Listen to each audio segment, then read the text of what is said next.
these very important aspects of their desire. And over the years, we've continued to learn, we continue to see new improvements, new ideas, and new dynamics, because things are changing almost every day and every time. So please come to the chat section. Quickly, let us know where you are joining from. You can just type, not your name, not anything, just type where you are joining from so that we know the geographical. Oh, good. Nigeria. I know it's Nigeria. Where specifically in Nigeria? So, oh, wow, Parakot. Wow, great. Great.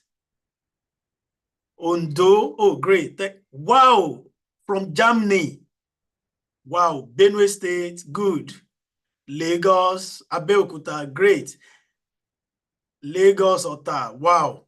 Ibadan. Great. Ibadan. Delta State. Great. Oh, this is great. This is interesting. This is interesting. Oh, good, good. Abia State, great, great.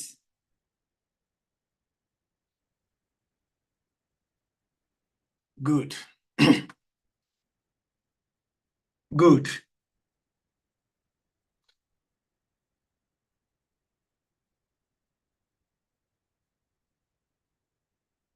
Good. So thank you, everybody. I think we are set to go now. Joshua, I can't see you yet. Are you on the call already? Hi, Joshua. I'm here. Oh, great. Thank you so much. Thank you, Joshua. Thank you. And that's a very great sacrifice on the side of Joshua. He is just touching down at the airport now on a long journey. Thank you so much for doing this again and again and again. And today, for us to quickly just move into action, the essence and the main reason why we are here is for us to share with us and share with ourselves some of the dynamics and information that will be very useful for us as individuals to navigate the admission terrain, especially in the United States. So, but before we go into few things, it's our culture here to have one of our leaders, a mentor, and somebody with a big heart to quickly prepare our minds before we go into few things we need to share with us. And today, Dr. James Akinola will again briefly share with us within 15 minutes. And if it is more than that, he knows I'm going to stop him. I had told him yesterday because he has so much to tell us. And but I will just plead with him. You know, when a mentee will have to moderate for a mentor, it's always a difficult task. But I had pleaded with him so that we want to really get feedback from our audience today and see how they can ask practical questions on those stuff that will help them navigate. So he will share with us what it takes to be a global scholar in a changing world. He will share with us briefly. So Dr. Akinola, you have the floor. Thank you, sir. Okay, thank you for the privilege. Good day, everybody. I think that's the safest thing to say. Or good evening too. So, I hope you can hear me. Mr. John, can you hear me? Yes, sir. Yes. Okay, good. Now that my hands are tied, are tied. I don't know if I need to use my slide or not. Because the slide is not a 15-minute slide, but because the focus of today's You can use it. You can still okay. use it to, I know, but just help us manage the time, Okay. sir. Okay. So if today is mainly for people to be able to ask question, I think it's a good one. Think it's a good one. Let me just quickly share my slide and then see how far we can quickly go while trying not to uh, boycott the quality. So thank you everybody who has joined this webinar today. Um, so it's a pleasure to see you. And then the essence is to inform people, because out there are lots of um, opportunities, but most people we prefer to make this something they sell, and then we all know the economic condition of various countries, and then we think it's going to be a bigger burden on people to ask them to pay to get this kind of opportunity. Some of us have paid in the past, but it does not mean that we have to also get money from people. So basically, I quickly want to talk about who this is for, and then I'm not going to take it in a particular order as much as we can do. So first, this webinar or this kind of opportunity is not for people who want to jackpot. I know that most Nigerians know what it means to jackpot. This kind of opportunity, we are not promoting people who really want to jackpot, because once you jackpot, in our understanding of jackpot, is somebody who escaped from something and it keeps running. So if you have that kind of mentality, you keep struggling, you keep running, you keep, even when you get to where you're going, you still see it as an escape. It's not an escape. Studying abroad is not an escape. It is an opportunity for you to empower yourself, one, to empower your family, two, and empower your nation. We know our politicians, they keep recycling their own people in power. So many of us cannot compete with them, except you get something that is extraordinary, that is beyond the norm. Even having a PhD may not be enough, in Nigeria of today, but once they hear that you have maybe even a mushroom university abroad, they want to listen to you. If at the end of the day, even if you don't have the stuff, they want to listen. All right. So, but we are not asking us to choose universities that are mushroom here, but we are just saying that once you are leaving Nigeria and you have this mentality that you want to study abroad, please go and trash your japa mentality away. Trash it. It is not to run away from the country. You want to benefit yourself intellectually. You want to improve your life career-wise. You want to empower your family, and you want to empower your nation. Whether you like it or not, whether you are returning to Nigeria or not, you know that the kind of amount of money that Nigeria gets from dollar, pounds, and all other currencies, euro and other, it's massive. It's a kind of investment too in Nigeria. So if that is the only thing you are doing, you are benefiting the country. But beyond that, we are looking for people. We want to encourage people to see this opportunity as a lifetime opportunity to benefit people, not to keep running. If you jackpot, what you have done is that you say you want to study abroad. You get abroad and you are not studying. You have now left your schooling to be chasing, maybe you want to marry a woman to become a citizen, or you want to do all sorts of illegal things. That is not why we are here. We are trying to talk to people who are really ready. That is one. Number two is that we are not trying to bring people who have this user mentality, in terms of once you get it, no other person should get it. You want to block it.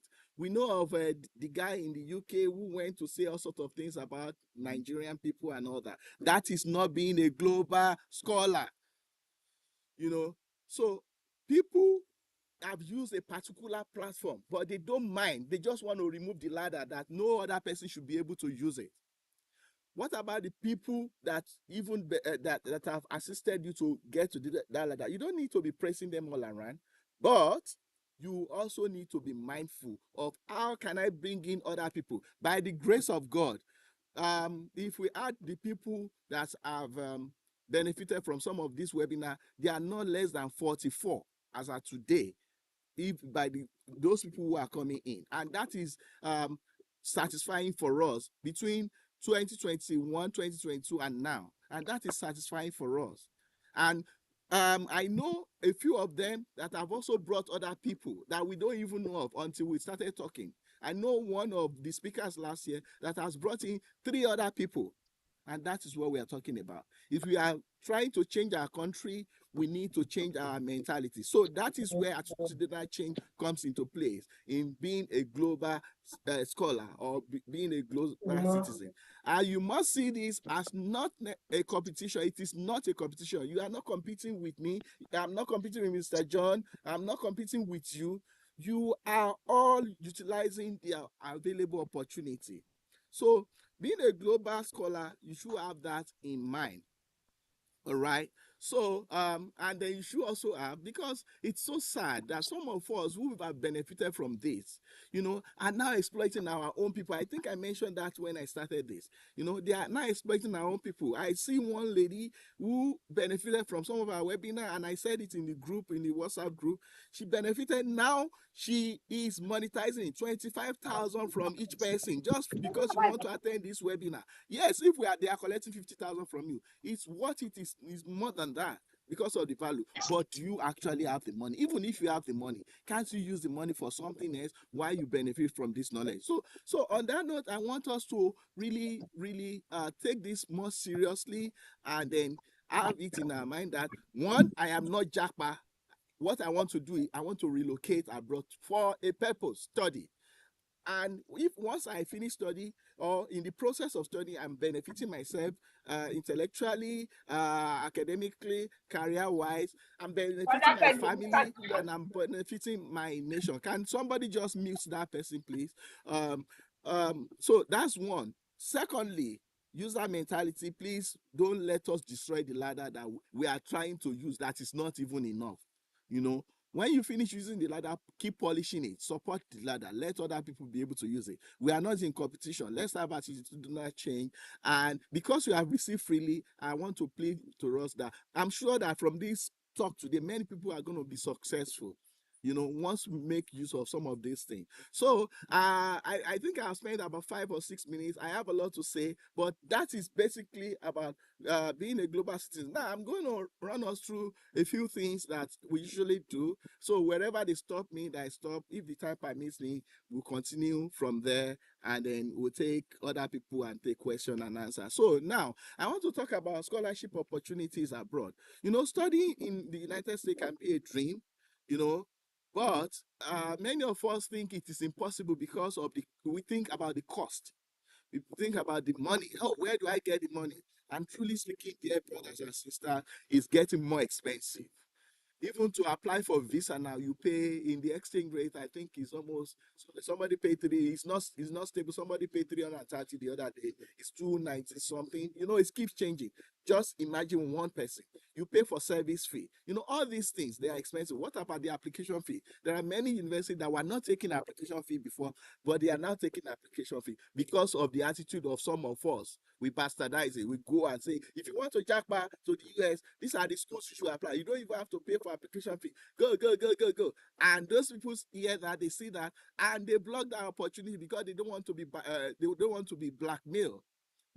So that is one of those things I spoke about earlier, about people who use the ladder and they are destroying it. However, despite all this money that you think about, paying for the school fees in many schools, depending on what you apply for, there are many numerous scholarship and grants, financial aid that you can use to ease the burden, the financial burden of your academic journey, and that will make it accessible. Now, I will quickly talk about some of the belief system of some people, and then say the actual thing that actually exists. For instance, people believe that scholarships are only available for top performing students. Yes, it is true, but it is not absolutely true. It is true, but it is not absolutely correct. If you have a 2-1, you can get a scholarship. If you have a 2-2, you can get a scholarship. There are instances where third class and even HND students have got fully funded opportunity to study in the United States. You know, our focus mainly is about the United States because that's where many of us are, and that's where we know so much about. All right. So truly, there are some merit-based one targeting high achieving students, but there are different things based on your talent, your background, your interests, and your accomplishment. So don't limit yourself. Another thing you should also know about this scholarship and financial aid is that some people say that it's a waste of time because I will not even succeed. No, that is not true. Of course, it is highly competitive, but there are many scholarship with more manageable application pools. So it depends on the kind of effort you put into it in terms of uh, opportunities that are available to you. So this is where many of us also get it wrong. Some of us are only waiting. Oh, please send me application, send me where I can apply for scholarship. No, don't wait for that.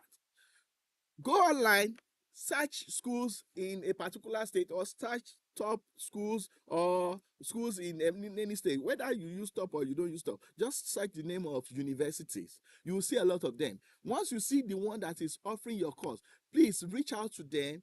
You can send you when you check the page, you see the names of the graduate director, the graduate program director, or as they may call it in different schools. You know, so you will always see their email there because they are public officers. So you can send an email to them, ask about the program, and you even see some website, some university website, they will put what they offer. If they tell you that they support you, that you are supported, that is what we call scholarship in Nigeria and some other part.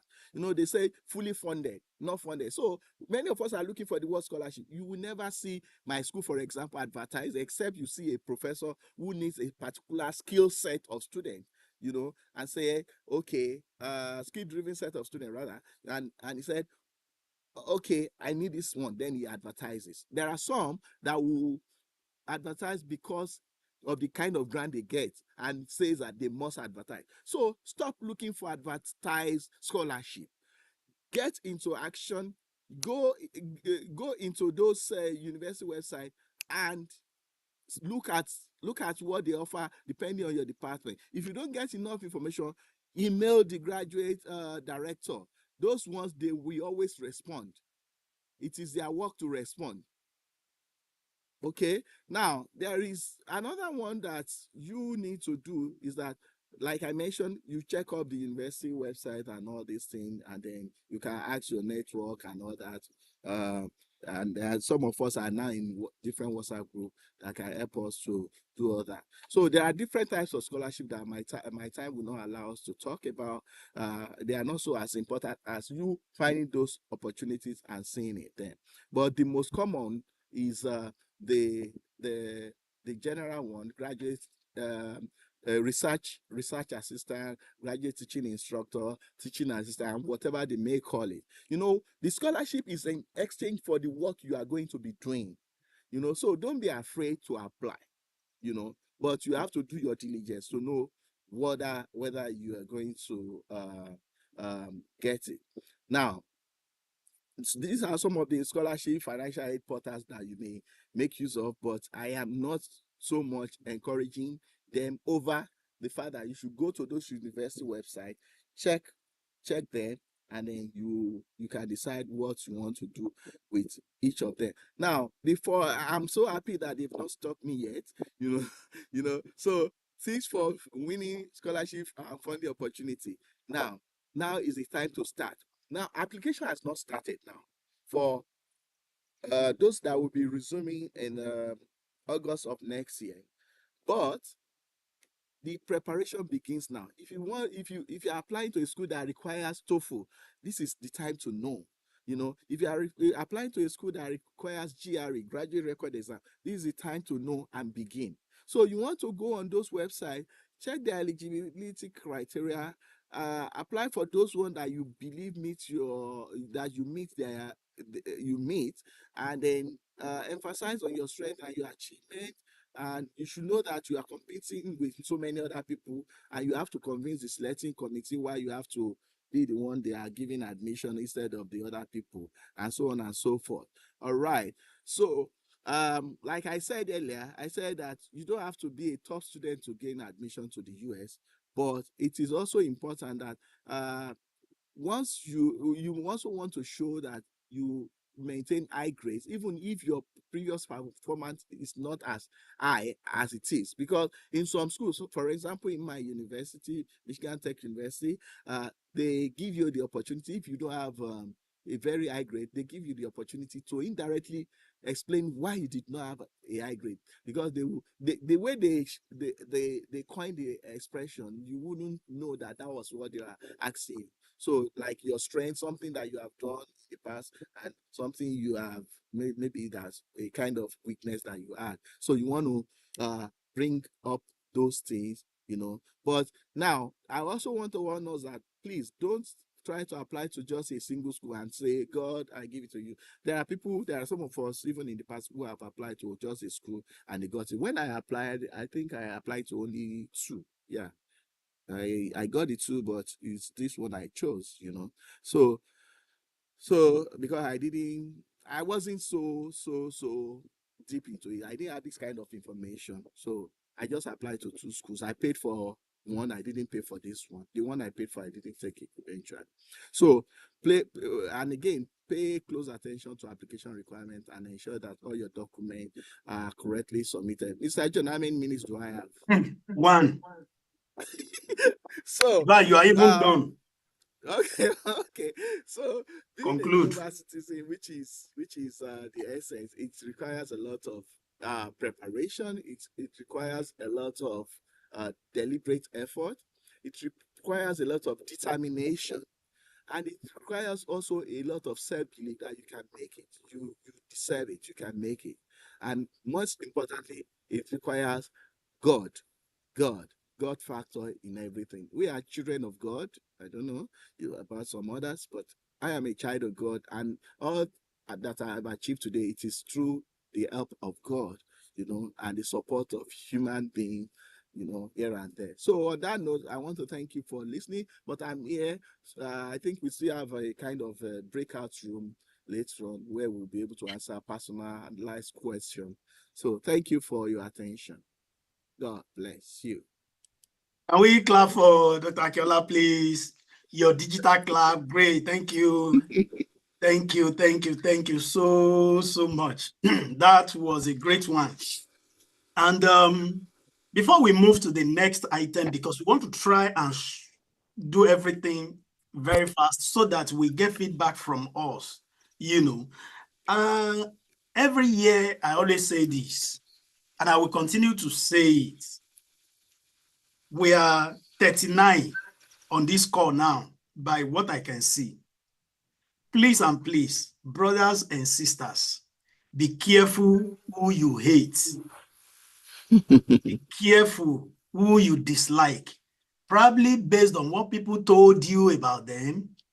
The wisdom of God says that you've got to confirm everything very, very well and hold on to that which is good. Anybody can come around, tell you different stories about people. If you take it to head and take it to heart, you may be missing your access road to the breakthrough you are praying for. I always say this every time. One of the good things on this academic journey that happened to me is meeting this man, Dr. Akinola. And where I knew him, I would have misbehaved based on the information people were saying about him. And today, God is using him, even after my arrival in the United States, to connect me with different, up to last week, up to last week, I will be going for a conference in Washington next month. Courtesy the information he gave me. I knew nothing about that thing. I knew nothing. So please, it is not just about what you hear. We are Christians, and that's where I'm bringing this. Be careful, because you will not even know what other people will do behind you to make up with those people whom they have destroyed before you. God can answer our prayers in diverse ways. And please, let's take to that. God will help us. Thank you so much, Dr. Akinola. That was a powerful one. And I just want to briefly, because the question will be, oh, studying abroad.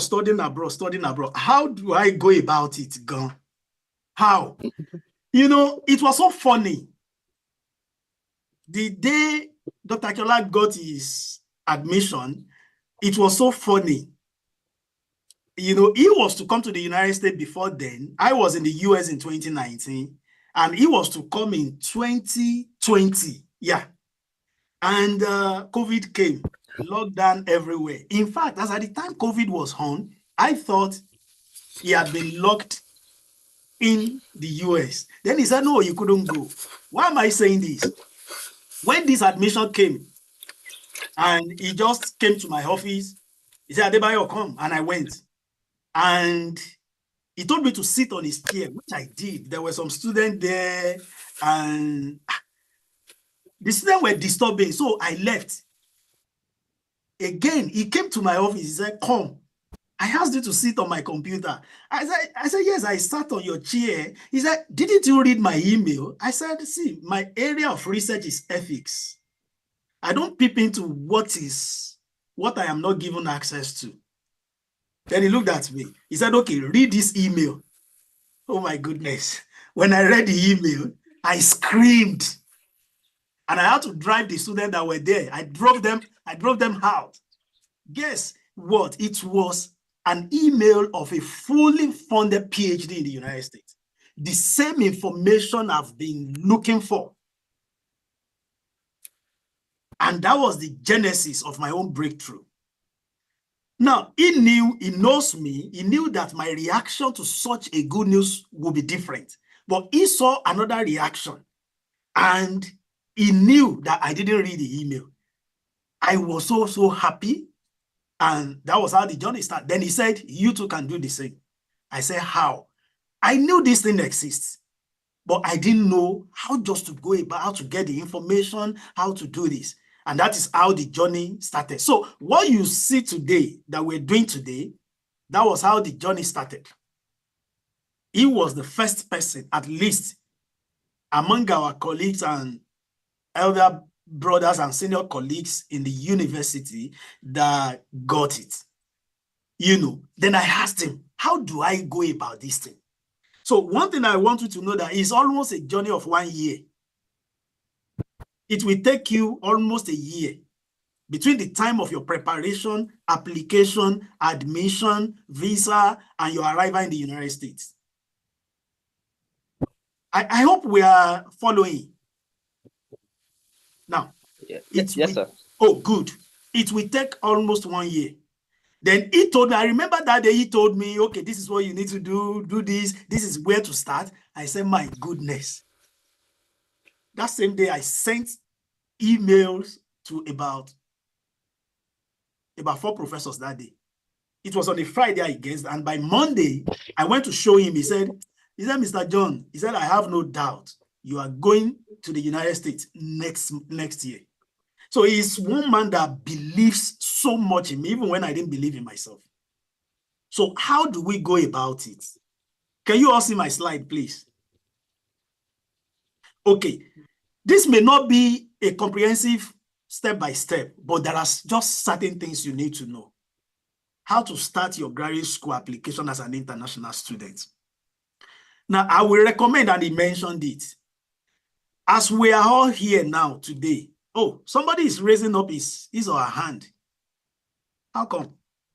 Etido Etefia. It may be a mistake. Peter Offo, is it questions? Yes, hello. Good evening from Nigeria. Yeah, go ahead. Oh, okay. Thank you for this wonderful opportunity to educate us. So I was going to ask, please, these slides, can you share it with us?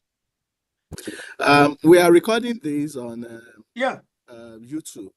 They will release the link to you towards the end of the program, so you can access everything again. Okay, thank you. Yeah, thank you. You can put down your hand, please. Etido, I'm sorry if I didn't pronounce that name correctly. Maybe he forgot. Let me help him to raise down his hand so that he won't be paining it. Thank you. Then I can see some of us here. You are not using your name. This is a professional, an academic activity. Please kindly just change Galaxy, Covey, Infinix S5 Lite, Infinix Smart, and all those stuff. Please just Techno, POP5, Zoom. And how to do that? Just click on participant. Yeah. If you see participants on your screen, you will see all the participants. Click on your own name, and then you will see the 3 dots. Yeah. And that 3 dots, when you click it, will show you rename, so you can rename your stuff there. Yeah. Thank you. Thank you. So the reason why we are exactly 38 participants right now, and now imagine if all of us will move into action, do what we need to do, pursue this thing, even if our first point of call will be our immediate families, say our siblings, we are reproducing generational change. So it is not enough for us to hear all this. Please, let's move to action and do what we are sharing with us. So the first thing I will always recommend is your own area of interest. You've got to identify it.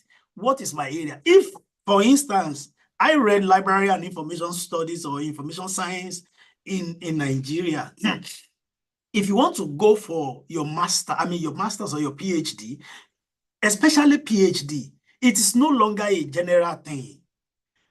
In fact, you are specializing in a specific thing. So you have to pinpoint your academic career goal. What do I want to do? What is it that I have passion for? That will deliver, that will direct you to know how to identify your interest. Because in the United States, see, academic work in the United States is different from our multipurpose in Nigeria. If a professor tells you, this is what I do, that is probably what he or she will do for the rest of his or her life.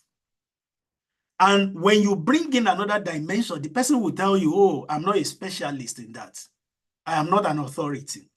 So, because there is a way all these things connect with what our other panelists will share with you by the time you are writing your SOP, your writing sample and other things. So identify your interest. Now, yesterday we were discussing this with Dr. Kiola about evaluating or ranking universities. All universities in the United States are good. I tell you, even community colleges, what we call, I don't even know what we can use to represent community college in Nigerian context. Because what they call community colleges, if you get there, the kind of facilities that you will see there, they are superb. So, but ranking is in this way. It's just like in Nigeria, when we say University of Ibadan, or I don't want to mention any university, not to look down on any university, but we know that even in Nigeria, there are some results. If you have that result in JAMB, you can't enter UI. If you score less than 200, you just know it. You cannot enter UI. And meanwhile, some schools will tell you that even with your 170, we can still take you, So that is it. Now, ranking the university is not to look down on you. Dr. Kiola was saying it the other time, but it's just to say, hey, I think my chances will be more higher in other universities. Because the same way UI ranks results, say JAMB, O-level, That's the same way they do admission process here too. So by the time they do the overall scoring, that's why some people will not get admission and some people will have, because some people will have more than the limit, more than the specified stuff, you know. So you want to do your ranking. If you are applying to 3 schools, you may engage wisdom. Say, hey, like Dr. Akela told me that time, that you may say, okay, I pick one topmost, one middle, and one lower. And there are different ways by which they rate schools in the United States. There is institutional rating, there is program rating. I will advise that go for program rating, because that is what is peculiar to you. By the time they are considering certain things after you graduate, the program rating may not really, like in my school now, my program in the United States is maybe number 5 or 6. And my school is now number 5 in the United States. I hope you get. So you may want to do that as well. Another factor that you may want to consider is the availability of the faculty members. We've seen cases where some people apply to schools where there are no faculty members in that area of research interest. And that's why he was saying the other time that reach out to the school directly. There is always somebody assigned for that purpose. Reach out to them, ask your questions. They are always responding. They will reply to you. So why am I saying all these things? Number one step that you will take is to look for school that you want to attend and your own research area. So you are looking for schools that match your research area. So number 2 now, the application process is usually from you getting your transcripts. There are some schools that will tell you that you need to do test scores. If your grade is very, very low, doing tests, these exams like GRE, IELTS, or TOEFL may not be a bad idea, especially GRE, may not be a bad idea because it boosts your chances of getting admitted. And like I always say, it depends on your school. Those of us that attended private university here may not understand the headache we go through to get transcripts in Nigerian public universities. So you may not understand, but if you attended a public university, please, by now you ought to have gotten your transcript, especially if you attended my university. I am marketing my university. So, Dr. Akela, you were saying something. I was saying at least student copy. Yeah, student copy. That's what you need. Just get one student copy and it will help you, because if you are applying to 2 or more schools, you can use that same student copy to do that. And your personal statement, somebody will talk to us about it, and your recommendations. I won't go into that area because there is another great scholar, and that's why collaboration versus competition. The doctor that will be talking to us about personal statement and recommendation today, I got to know him through Dr. Akela. And the first time I met him was in Milwaukee here. Collaboration. Here he is today sharing with us in a very short while. Then you need to know, sir and ma, the application timelines differ in the US. As we are speaking now, for most programs, there is this popular university in Illinois, University of at Urbana-Champaign. The admission has started already. And the deadline for priority deadline, there's something they call priority deadline. Priority deadline is the deadline for those people that are looking for funding. The priority deadline in that school will be probably like either September or October. I tell you. So you want to be sure of the timelines, the deadlines in that school that you are applying to. Application deadline is not the same thing as priority deadline. Priority deadline is for funding. That means if you do not submit your application on that date, you won't be considered for funding.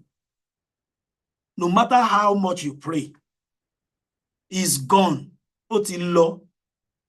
You see, Oyibo people, their life is quite different. Even the Christian among them, they don't joke with the principles that they have set. And nothing will change it. And that's why we're sharing it. So you want to be sure of the priority, of the timelines, the deadlines, please. And let me also, okay, I've talked about the language. And you see, again, about impact. Somebody rose up in these United States and started advocating to universities that Nigeria must be exempted from people that will be writing TOEFL, IELTS, and the likes. That if Ghana could be exempted, then Nigeria too is an English-speaking country. And I tell you, except otherwise stated, many universities do not require language proficiency tests any longer, especially from Nigerians. Now, so, but if you still feel like you want to do that, say IELTS or something, well, you may do it to boost your chance. But in most schools, all you need to do is to get your letter of English proficiency from your university. And that would be okay. So I have talked about your academic transcript and credential evaluation. Yeah, maybe later Dr. Akela will have to talk about this because some schools may ask that you evaluate your credentials. And that is where WES, they call it WES, W-E-S, comes to play a major role. If you have a question about that, you can ask later. But usually, your transcript, once it is written in English, should be okay. Another thing that you will need on this journey is recommendation letters. And Dr. Adegbero will be doing justice to that. You know something? Last time when I was doing admission and Dr. Aguilar just told me, send me your recommendation letter, and I did. He said, you will never get admission. And he sent me a sample. Like, when I read the one he sent to me, I said to him, if I were on the panel to make admission decision, I will not give myself admission because of what I wrote and what you sent to me. And these are some of the secrets. You know why? On this journey, the people that want to spend thousands of dollars on you every year, my funding is nothing less than, my funding is around 45,000 USD every year, including my tuition and my graduate TA offer. More than 42,000. Where will I get such a money? You know, so they want to know, they don't know you, they have never seen you. This is the connection between these three documents. Your CV tells us you are the one saying, this is who I am. And that's why Joshua will be talking to us about that in a very short while. Who are you? It is what you call yourself that we will see on your CV. The next one will be your personal statement. This is what I have want to do, which must have a connection with your CV. The third thing is your transcript, which is an academic testament of where you are coming from and what you have attained academically. And the last one, brother and sister, is the recommendation letter. The recommendation letters is another colleague of theirs that they have never seen, testifying to what you have said in your other document. So it carries a lot of weight, and you don't want to joke with it. Who write it for you, what they say about you, how they say it, it matters a lot. So the personal statement is another thing that you will need on this journey. And I will want to stop here and say, okay, let me conclude with this. Your application submission, please organize your materials very well. In the United States here, we are learning another lessons, immigration-wise. Our chief consultant is here too. That how lack of proper organization of documents can make people to spend days, if not months, Dr. Akela, on a spot. on different immigration process. The same thing with admission. You may have good document. Please, if they tell you, name your file in a particular pattern, please name it. Oh. If they tell you, this is what you should do, please do it. You know why? They are checklists. As those, you can imagine how many people are applying to different universities all over the world. So you may be brilliant if you don't follow instruction, brothers and sisters. You see, these are unbelievers, know these things we're talking about, and they follow it very well. So if they tell you, this is what you should do, please do. And double check before you submit. Double check. Share your SOP, personal statement with people. Let them read. Let them look at your CV. It is wisdom. And I know on this journey, God would help us. So the next person, you can just be taking note of your questions. We will take them very soon. And I will bring on board now Joshua Nkechukwu. Well, Joshua is my boy. I can say that anytime. But he's more troublesome than myself. He's more troublesome than myself. Joshua is my boy. We were together in Ibadan, in Agbowo, and I'm just happy for that guy. Each time I saw him and the exploit he's making in the United States, I am just happy. Maybe before I bring Joshua on board, if your idea of coming to the United States is to come and make money overnight, please stay in Nigeria. Please stay in Nigeria. You'll make it better in Nigeria, honestly. Yeah. You just want to come and make money overnight. They said there is money. Now, if you want to say your major intention is as you are studying, you want to be working, like do 3-4 works, please go to the UK. And I'm serious. Go to the UK. It's not like that in the US. Academic wahala in Nigeria, if you don't get mind, and even by the time you come, sometimes it may look as if your stipend is not even enough. Maybe Joshua will be sharing some of his experiences. It was tough. So that's why we are saying it's all about purpose. So Joshua graduated from the University of Ibadan and from the Faculty of Arts theater arts, sorry, and he majors in dance. And I'm happy talking about him because nobody would have thought that majoring in dance can bring you to the United States to come and study. And Joshua is doing great in African dance in the United States. He is a founder and CEO of Meije Dance Company.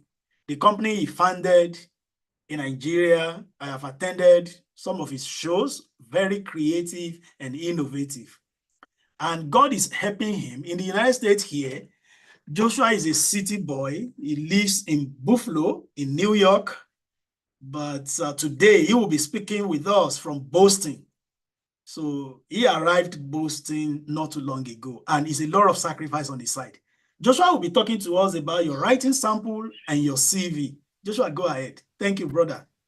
Please speak to us from Boston, but don't post to us. Very good rhymes, Dr. Akiola. Okay, I hope I can stay without the video. You can't. You can't. Jesus is Lord. Yeah, he is. You can't. Okay, let me. So while Joshua is preparing, do we have any questions from the first 2 sessions we've had? I hope we are not wasting your time.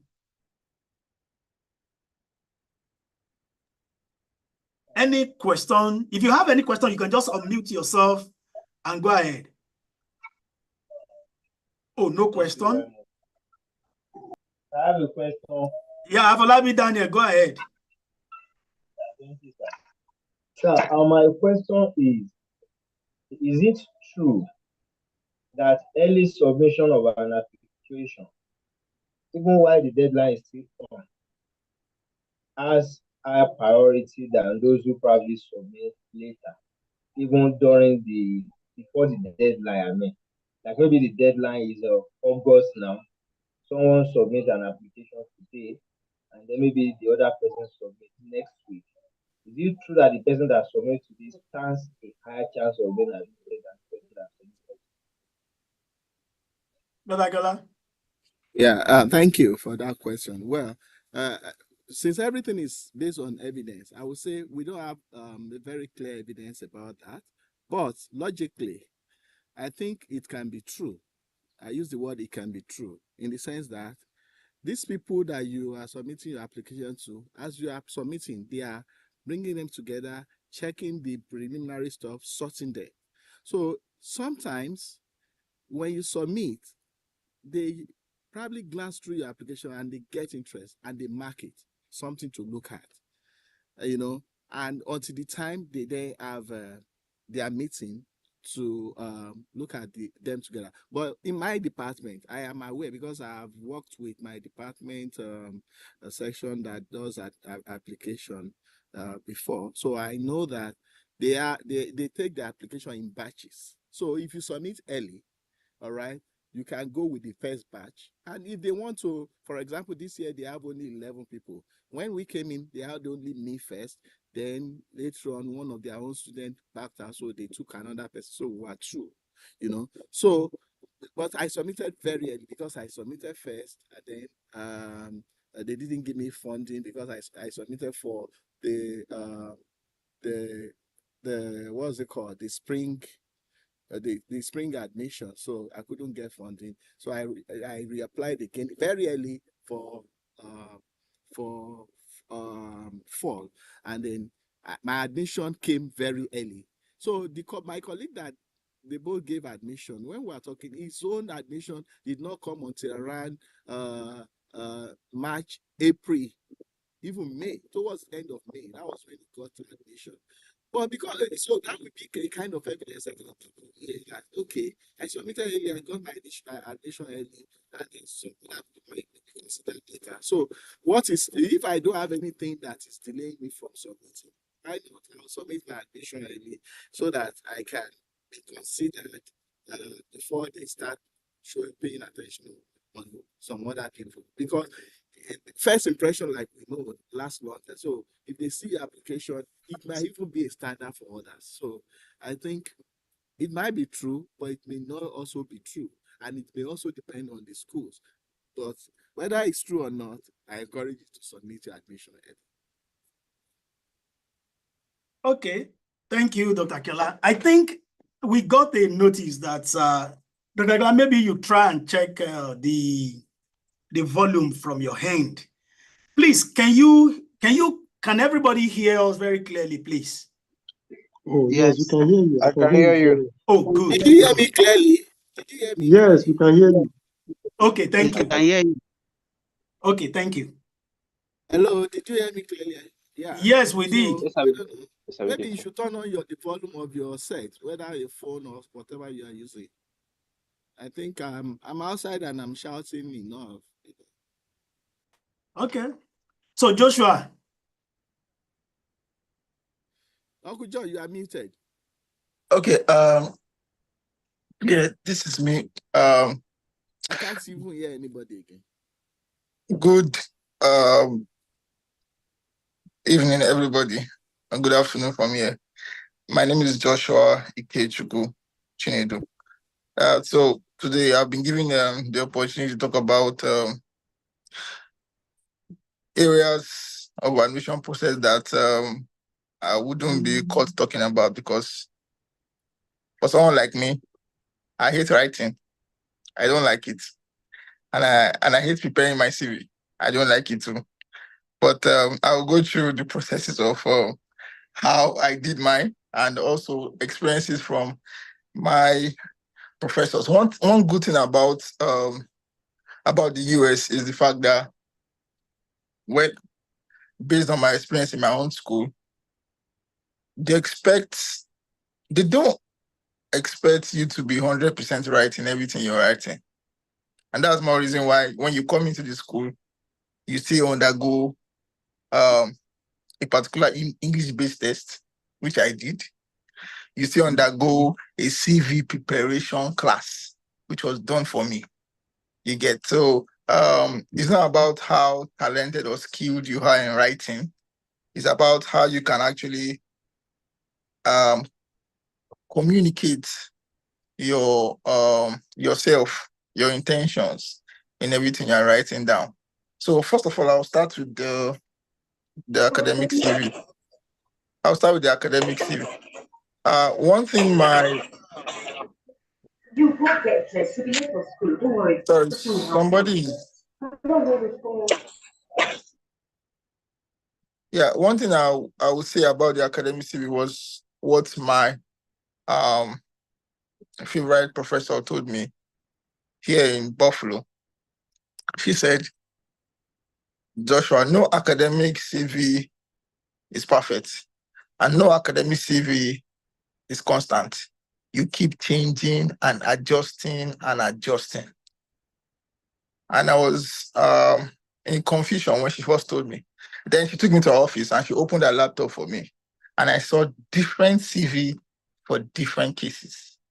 I'm talking about someone that has danced all her life, more than 30 years in dance. And I saw so many CVs on a laptop for different applications, recipient of different grants and all, with so many CVs. So one thing I'll first of all talk about is when you're writing your CV, know your audience. When I say know your audience, I mean the school you're writing for. What do you think they expect to see? That's why research is very, very important. You don't just write CV and just submit it like that. Go to the website, departmental website. Read what they are looking for. Every department wants a student that will be of substantial value to them. So go read their objective, read their goals, read what this department stands for. Read what the department is lacking. Because during my own time, of course, a candidate coming from Africa, in Nigeria, I got to discover that most of the African dances in the US are basically from the Congo, the Guinea. You get, not much has been done from the West African part, which put me in a very greater advantage. You understand? And which the department was actually looking for, because my department in Buffalo, me coming to the Department of Theater and Dance, made it the first ever dance student bringing in an African-oriented dance into the department. You get? So the place of research is very, very important in writing your CV. So know your audience. Know what your audience wants to see in the CV. First things first. Then, after you know your audience, next thing you're supposed to do is, of course, writing the CV from the very top. I'm seeing somebody that played a very major role in my CV writing. He was my Sunday school teacher back in El Shaddai Baptist Church. I would be ungrateful if I don't say this. I wrote my first CV and I sent it to him. And he was the one that actually corrected me. And I went back and I made an adjustment. Brother, Jesus, it's Pamuyiwa. Yeah, it was my Sunday school teacher. Yes.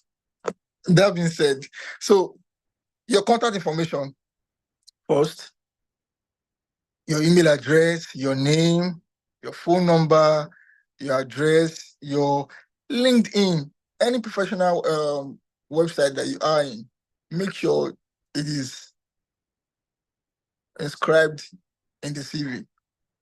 The professional website, your professional email. Sometimes, like what Brad John was talking about, we're using our other names for a particular professional platform. It's very, very important we use our names when we are writing, when we are creating our Gmail or Yahoo account. So have your name, your surname, followed by your name. That's for your email address, so that it is very easy for the panel of admission people to understand that this is this particular person. So your contact information, very important. Then your personal profile. Who are you? In a very short sentence, your personal profile. What do you represent? What do you stand for? What are you going for? Then 3, your educational history, right from your educational institution, where you want to become relevant in the CV, those relevant institutions that you want to put. It's not compulsory you put everything, but the ones that you feel are catchy enough, you have to put it in the CV, your educational history, then your professional appointment. What are those things in your field that you've done that are professional that needs to be there? See, nothing is too small to be in your CV, and nothing is too big to be in your CV. So you know, with the research you've made in the school, what to put in the CV. Nobody can tell you what to put. All those things that you feel can actually boost your CV should be included. Do not look down on some minute information, which might be very important in your CV. So it's there for you to filter, adjust, and adjust to make it a whole. And the next thing is your institution, department, your title, employment, your duties, where you've worked, your position you've held in those institutions. And of course, you are going for an academic program. So you should be considering things that you've done under the academic line. Have you been a teaching assistant before in a school? Have you carried out some projects before? Have you been in a professional developmental program before? Have you done some research with some couple of people before? So all these things are very, very important in the CV. Your teaching experience, your publications. For me as a dancer and a choreographer, basically my publications would be performances that I've done, performances that I've been commissioned to do, or some other written publications I've done in some magazines or some academic publications. So it depends on your department. Your department requires you to publish something. Where have you done it?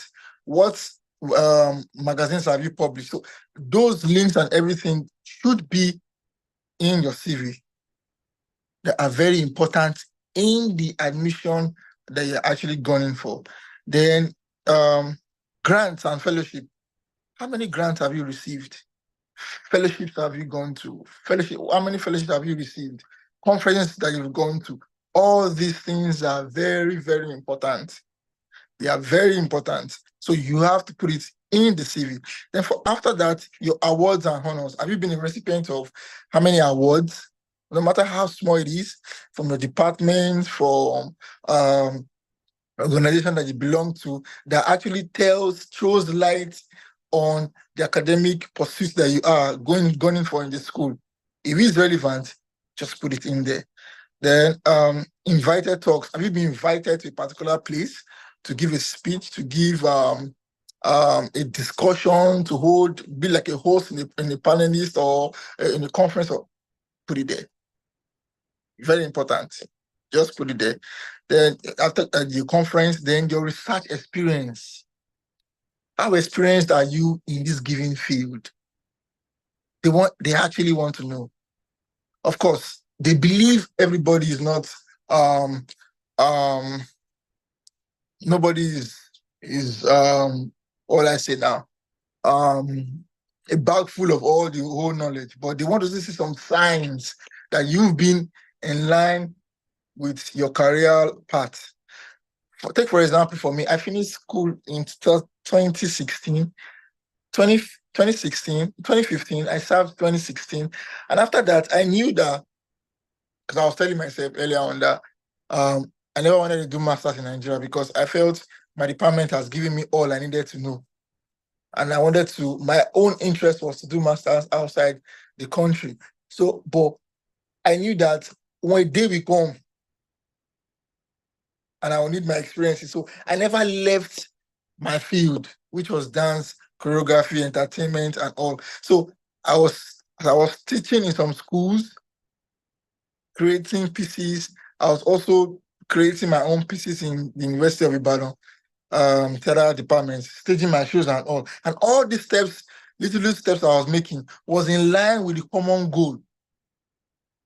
If I was going to apply for a master's or a PhD program outside the country. So anything you're doing now should be a pointer to the fact that, okay, there's a particular place I'm going to. If you want to go for a PhD program, so what are the steps you are putting in line? In case there's a need for you to write your CV, these things are very, very important to list it out in your CV so that I can actually beef up your application. So writing the CV is a very tricky, simple way. There are so many trajectories to it. There are so many in and out of it. Like I said, when I first started, there is no CV that you can say that is totally rubbish. No, in all the rubbish you write, there's still some iota of sense in everything. When I was doing my own, I was very new to writing a CV. Like I said, it was my Sunday school teacher in El Shaddai Baptist Church that actually proofread my CV, made the adjustment for me, turned it back to me. I added a little that I could add before I then submitted it. So we have to keep adjusting it, keep writing it, keep plastering and making up for everything so that at the end of it, it becomes something we can actually submit. So CV is very important. It shows you in a very nutshell, shows what you have been into throughout the couple of years, shows your professional background, shows how you as a particular individual has been well equipped for the next step that you're planning to reach. And like I said, there's nothing too small to put in the CV, and there's nothing too big to put in the CV. If I tell you how many pages my professor's CV was going to, it was a very long page, you get. But there are some things that we take into considerations when you're putting out your CV for a graduate application. You don't want it to be too long. You want it to be short. Just keep it short and simple, precise, to the point.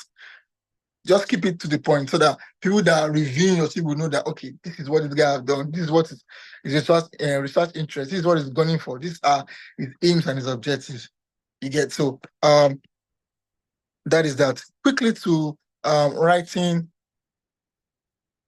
sample. Yes, I so much love, despite the fact that I don't like writing. I love writing samples because it is in these writing samples you are able to express yourself, tell the panel what you have done, what you are made of, what you can bring into the department itself. So these writing samples is just a way of you telling them that, okay, I'm a very good candidate for you. These are my experience thus far. This is how my experience will be beneficial in your department. So I said solid writing skills. How well do you introduce yourself? Introduction is very, very important in writing sample. How do you start? How do you bring this subject matter onto them? How do you introduce yourself as someone that is going for a particular position? How do you want the panelists to read you as a person? Then secondly, organization and clarity. You must be able to organize your writing sample from the introduction to the body, from the introduction to the body down to the conclusion. How do you organize it? And when you're organizing it, there should be a logical flow to the ideas presented. There should be, it is not just you just come ramble, and then the full stop. No. From each paragraph to the second paragraph to the third paragraph, there should be, when you're reading it, there should be a flow. Like each paragraph doing justice to a particular subject that you're putting up. So if you're talking about your introduction, the first paragraph, introduce yourself. Let this first paragraph lead to the second paragraph in a very seamless manner. So you have a logical flow of all the ideas you are putting up to the panel. So, and if I would advise anybody, I feel each paragraph should not be more than 10 slides. Be very, very apt in your reasoning. Be very, very straight to the point. Tell them what your experience have been thus far. Tell them what you are capable of doing thus far, and tell them how your experience, how your achievement thus far can be beneficial to the department. You get, and then, like I said in the CV, there's nothing too small and there's nothing too big to put in the writing samples. Take, for example, my writing samples that I submitted for my department was an offshoot of my project in my 400 level back in University of Ibadan. You get, so I took my project. I'm like, and don't let anybody deceive you. You can submit your project as a writing sample. All you need is just to proofread it, make it suit the purpose at which you are going for, the course at which you are going for. And you cannot write a writing sample on a particular subject that you are not used to. Now, it's not going to work. I don't think it's going to work for me. So be skilled, be experienced in that area of your graduate study for you to be able to write a good writing sample for it. Me, I wrote a writing sample based on my 400 level thesis in University of Ibadan. I had to bring it down, dissect it, rearrange it, put in some new ideas from my experience thus far in the 7 years I've been out of school before applying, match it up together. Then I linked it with the objective and the goals of the department. You get, so these people are not trying to sometimes they are not looking for a ready-made product. They're looking for someone that will add value to the department. Why I say that is the fact that when I went for my visa interview and then the VO was like, so where are you going to? I said Buffalo. And she said, who is VO? Just like the panel, when you get to the Who is VO? The visa, what do you call it Officer. now? Yeah, visa officer, sorry. I just wanted you to explain the visa officer in Abuja. So when I was in front of her, she said, why are you going to the United States? I said, for my master's, my MFA program. And she said, dance? I said, yes. She said, dance? I said, yes. It was kind of strange to her because she was like, what do you have? Like, far waiting, why did they give you scholarship? Like, what is a Nigerian coming to teach in the United States? What kind of dance do you want to teach? So for you to add value to a department, they must know that you qualify for it. So what should be in your writing skills is areas at which you are adding value to the department. Because anybody can be anything. What you have can be something that is already existing in the department. But what's that unique factor that is picking you out from the crowd? So I feel one has to research about it, dig deep into yourself, and say, okay, this is what it is.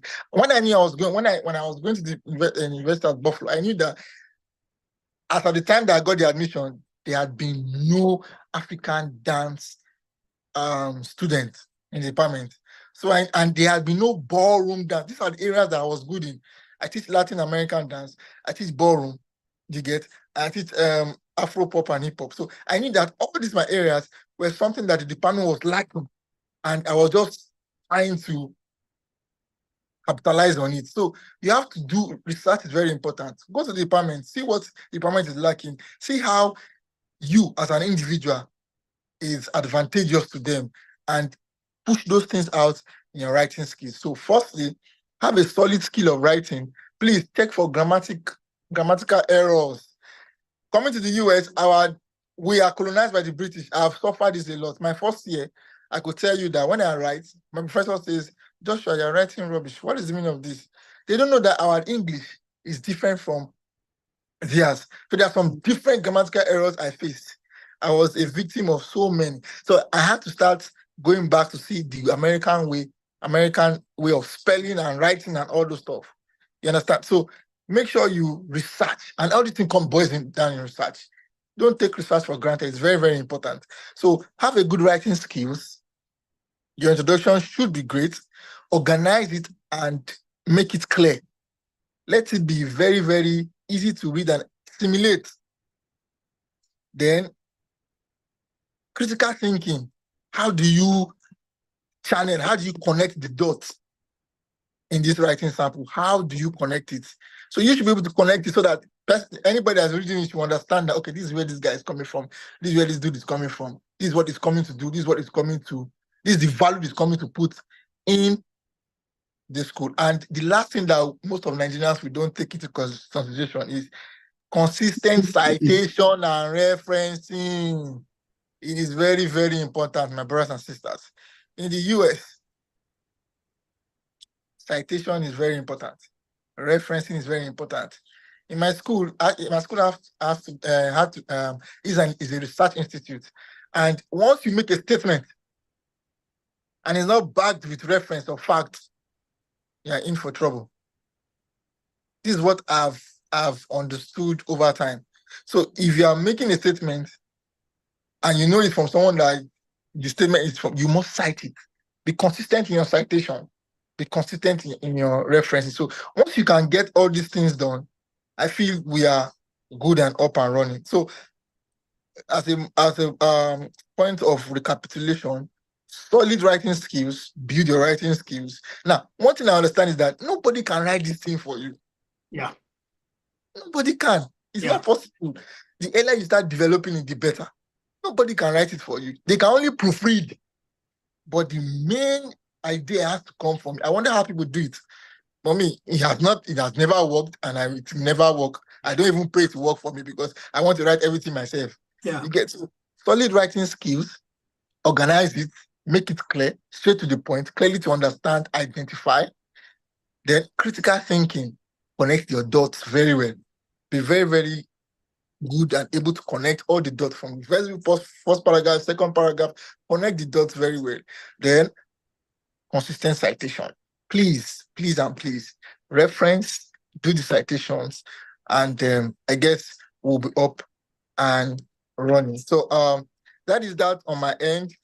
EV and writing sample. So I'll be there to answer any question, and maybe I might not be available to answer it because I'm going out to perform. I'm sorry. I know. My performance is in the next 1 hour. In the next 3 hours, I need to prepare. But I have August there, Dr. Akinola, and they will do justice to any question that is coming. Thank you once again. This is my third time being on the webinar, and I'm so grateful to share my little knowledge that I've gained thus far. It's my prayer that everybody comes and experience a good working system, a good educational system. I keep on saying it is different. The gap is too long. I'm not trying to diminish anything, but the gap is too long. When you can read and understand in a very good environment, how much more? We read with candles in Nigeria. How much more coming here to read with constant light and all facilities available? It's my prayer that everybody comes crossover and, like what Dr. Akinola said, come and study and not to just jackpot and start study and see the difference. That's my prayer for everybody. Once again, my name is Joshua Ikechukwu. And if you cannot remember my name, just remember that I'm the dancer from Buffalo. Thank you. Thank you, Joshua. Let's clap for Joshua, please. Our digital claps, and yeah, that was a great one. That was a very, very good one. And yeah, thank you, Joshua. Thank you so much. And this is just one of the commitments that we just feel like putting together. And there is another person that's supposed to join us today. He was one of our excuse me, he was one of our panelists last year, but because of the nature of his study, I couldn't reach out to him on time to book these appointments, and that's Isaac. I know some of us know him. So Isaac resumed also last year. And the good thing is, within 1 year of being in the United States, God has helped him too. Dr. Ayola was sharing the other time. Isaac has been able to also duplicate himself. And 3 people are resuming at different universities from next week. And that's what we have in mind. That's what we have in mind. It's a very big community to where everybody can thrive. So that's why we are doing this. And the last presenter today is, he will be talking to us about another aspect of application in the United States, which is very, very important, If anybody is afraid of writing sample that Joshua was talking about, don't be afraid. At least everybody wrote final projects. Everybody wrote final projects in whether undergraduate, whether masters. Now, another terrible thing in contracting your work to people, whether undergraduate, whether masters, this is one of the areas where the secret is usually leaked out.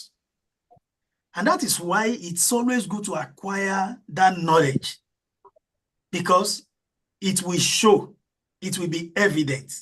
So all we need to do, as far as writing sample is concerned, is if you have published any paper, you can use it. If from your first degree, especially if somebody is coming for a PhD, then you must be able to extract something from your master's project, you know. So writing samples should not be a problem. If you are coming for master's, then you wrote a project, you did a final project, you can extract. But look at what Joshua was saying. Because you cannot submit the entire project, your writing sample, like if I'm correct, max will be between 10 to 12 pages. And in some schools, they will tell you, in fact, in most schools in the United States, their line spacing is usually double line spacing. So if they're asking you 10 pages or 10, 12, max 15 pages of double line spacing, including references, so you know that you don't have, you will struggle a lot, you will do a lot to compress it and pick the important ones. So when you are making your selection, that's what Joshua was saying, that there must be cohesion in whatever you are putting together so that it will make meaning. I remember how myself and Dr. Ayola had to work on one writing sample, December last year. And at the point, I just told him, I said, Dr. Ayola, pick it up from there. You know. So it can be a lot of work. And I would just encourage that all of us begin to walk along that line now. Yeah. So there are some people raising their hands for questions. Yes, I just want let them just note the question, sir, so that Dr. Adegbero, so that we have enough time to take questions and answers. And if anybody wants to leave, thereafter, they can leave. But I don't want anybody to miss the aspect of, so sorry, those people raising up their hands, we soon take you now. Dr. Adegbero will also talk for max of 15 minutes now to talk to us about our statement of purpose and recommendation letters. So Dr. Adegbero is one man that I got to know him through Dr. Akeola. Dr. Adegbero looks so gentle, but he's not a gentle person. He's a troublesome scholar too. At least we've been together and I know he's not a gentle person. So he's a troublesome scholar. So I am surrounded with great people. And so Dr. Adegbero, please come on board and talk to us about recommendation letters and SOP. You have the floor, sir. Okay, thank you. Good day, everyone. You are going to tell me your definition of gentility. I still want to know that later. Okay? Because everyone knows that I'm a very quiet person. So, good evening, class. And I really want to start by saying this, that there is something unique about these great scholars who have spoken before me that they did not tell you. Okay? And one thing about them is that these are the kind of people that are never afraid to ask questions. They are never afraid to dare. So if you have someone here that is like you're afraid or you lack, this kind of belief in yourself, yes, I'm one of you. Let me be frank, because I'm someone that always doubt my own ability. I always look at myself and say, can I do this? Am I worthy of trying this? But please try to just remove that from your mind, and yeah, there's nothing is impossible. Yeah, with God. Okay. So on that note, I want to quickly walk us through this small slide because I don't want to take much of our time, and I'm someone like Dr. Akinola. We like to talk when opportunities like this present itself. So, sorry, I'm trying to share my screen so that we can just. Hello, what is happening? This thing is not going. Dr. Akinola is coming for you. Don't worry. Let me see why it's not able to share. Yeah, of course. What happened? I think my system is, I don't know. Okay, let me just continue like this. Can you then send it to me so I can share for you? Okay. Just quickly send it. I know he's very conscious of time. Now you tell me that the time is gone. And no, I'm not the moderator, so you are saying. You know, they sent me packing from the platform. Okay. And I'm here just drinking my water. Okay, while we are doing that, let's take questions then. Now, Titi, you sent a question the other time. Can you go ahead and ask your question?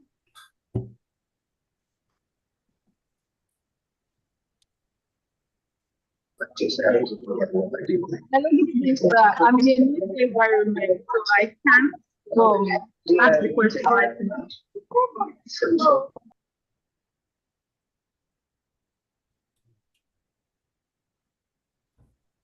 Titi, you are muted. She said she's in a very noisy environment. So okay, I think I saw another hand. There is Richard Akao or Akano. Richard Akao, please go ahead.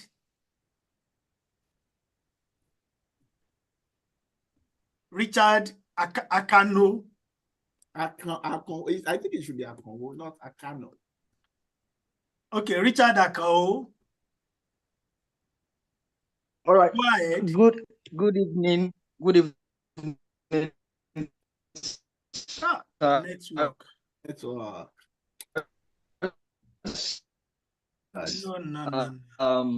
Good evening, Sammy. Richard Akao, please, you can just try again. Your I think it's better now. Okay. All right, sirs. Good evening, sirs. Good evening, everyone. Well, first and foremost, I want to thank you for putting together this great webinar. It has been enlightening so far. A special greetings to Dr. Akinola and Dr. Adigbenro. I think I know them personally, but I'm not sure they know me. I want to ask about two questions based on what have been discussed so far. Can you please, okay, when you are done, you please put your video. So I want to see this first. When you are done, so that it doesn't affect your quality. So go on. All right. So you talked about institutional rating and then program rating.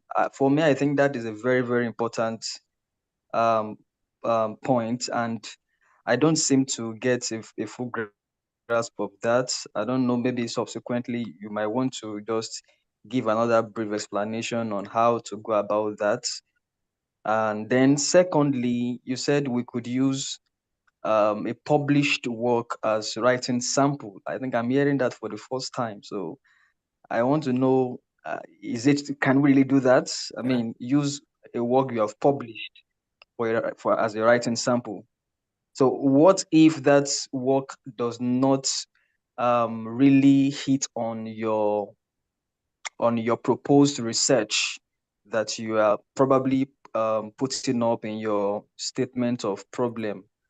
What if it is not exactly in line with the area you want to go into.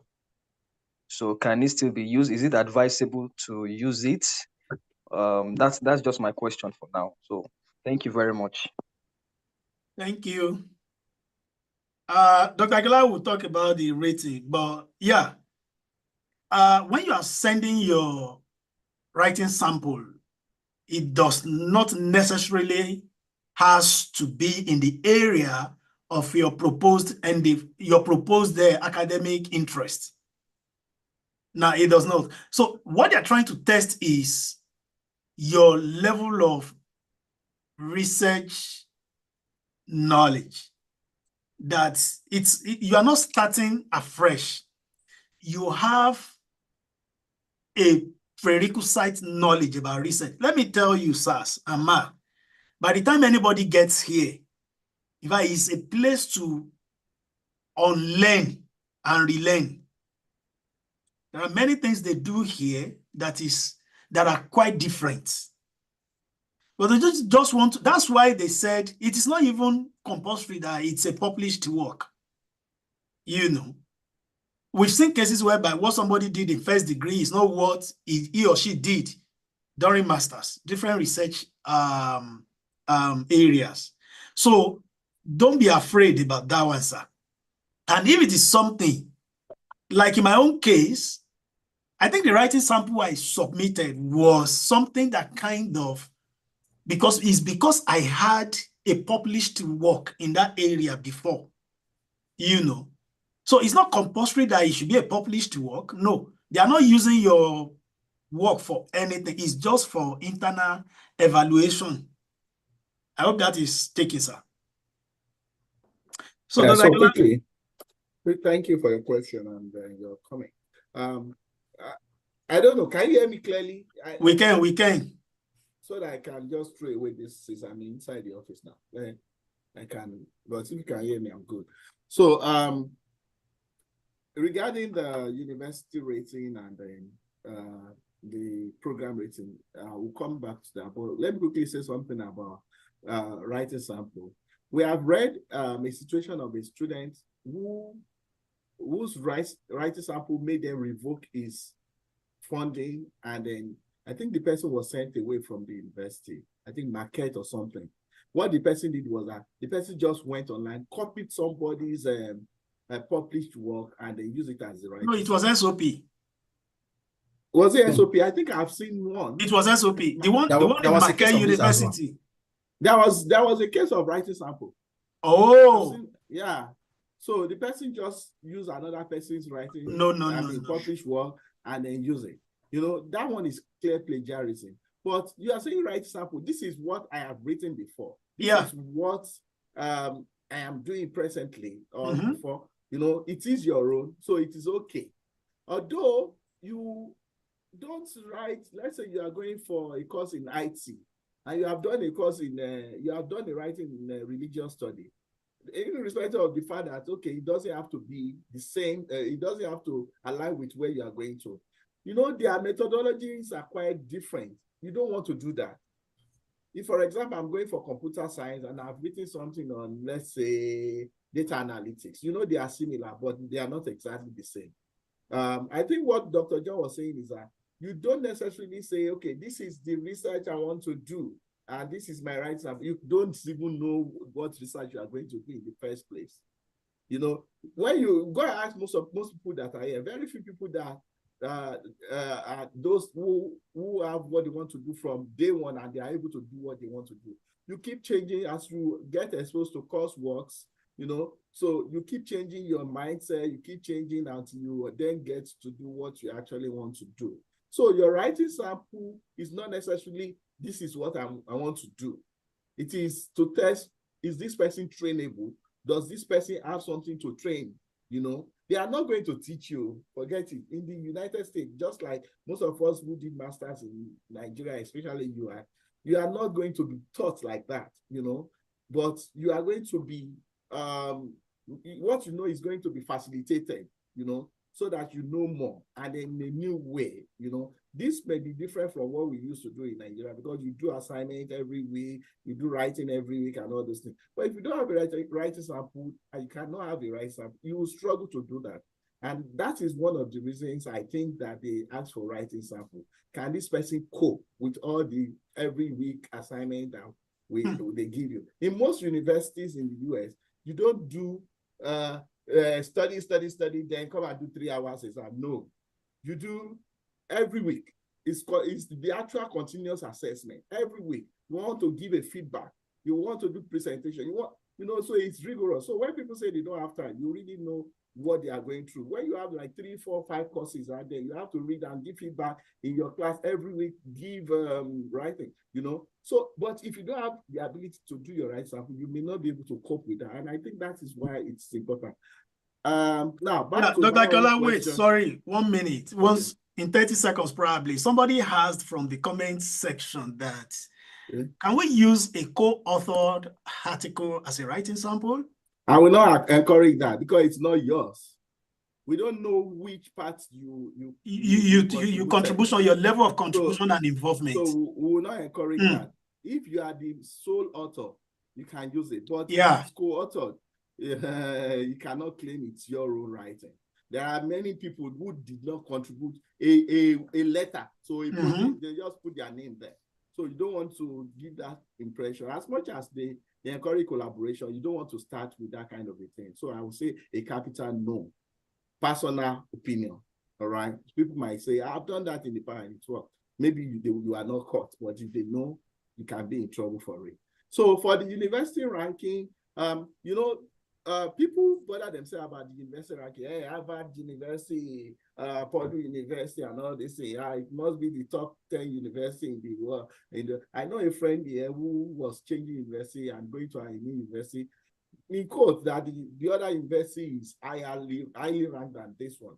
I would not bother myself about the university ranking. I would bother myself about the program rating. For example, my university is highly ranked for its technological curriculum, So even those of us who are not technology, everything we are doing is related, So if I'm going out, they want to expect that kind of thing in me. So if I'm going for a liberal school, which we call humanity or social sciences, you want to see what's rating, but you may not necessarily bother yourself about that while you are applying. So long they are giving you admission, just come. Even if you don't now like the school, you can change school. So we are just saying this. Maybe sometimes there are some schools that may have been blackmailed, I don't know, or blacklisted rather, So, and there's such school, maybe if you apply for visa to such school, maybe you may have a problem. I'm not aware of such schools, but it is possible. There was somebody, a very popular artist in Nigeria, that said she got a professorship from one of such universities. Even those of us who are here were saying, is it true? And when we checked, we saw that university is a theological university, but you are a theater practitioner. So it's possible that you are teaching their religious group how to act. But if I say that I'm getting a professorship in technology in such a university, I can be doubted, So those are the little things you want to look at. But basically, don't bother yourself so much about the rating, either even for the university or the program rating, because the only reason why you should bother yourself is if you are a type, like some of us, who say, I must go to Harvard, those high-standing schools. I must go to Massachusetts. I must go to, if it's not Massachusetts, I'm not going to the US. Ask yourself, if they rate you, can you stand? It doesn't mean you cannot go to such school, but if you are one of the people giving admission with what you have, do you think you can compete, from outside? So we have to be realistic to ourselves. If you get here, you can go to any school based on whatever you are exposed to, but don't let that attraction be your focus. That's just it.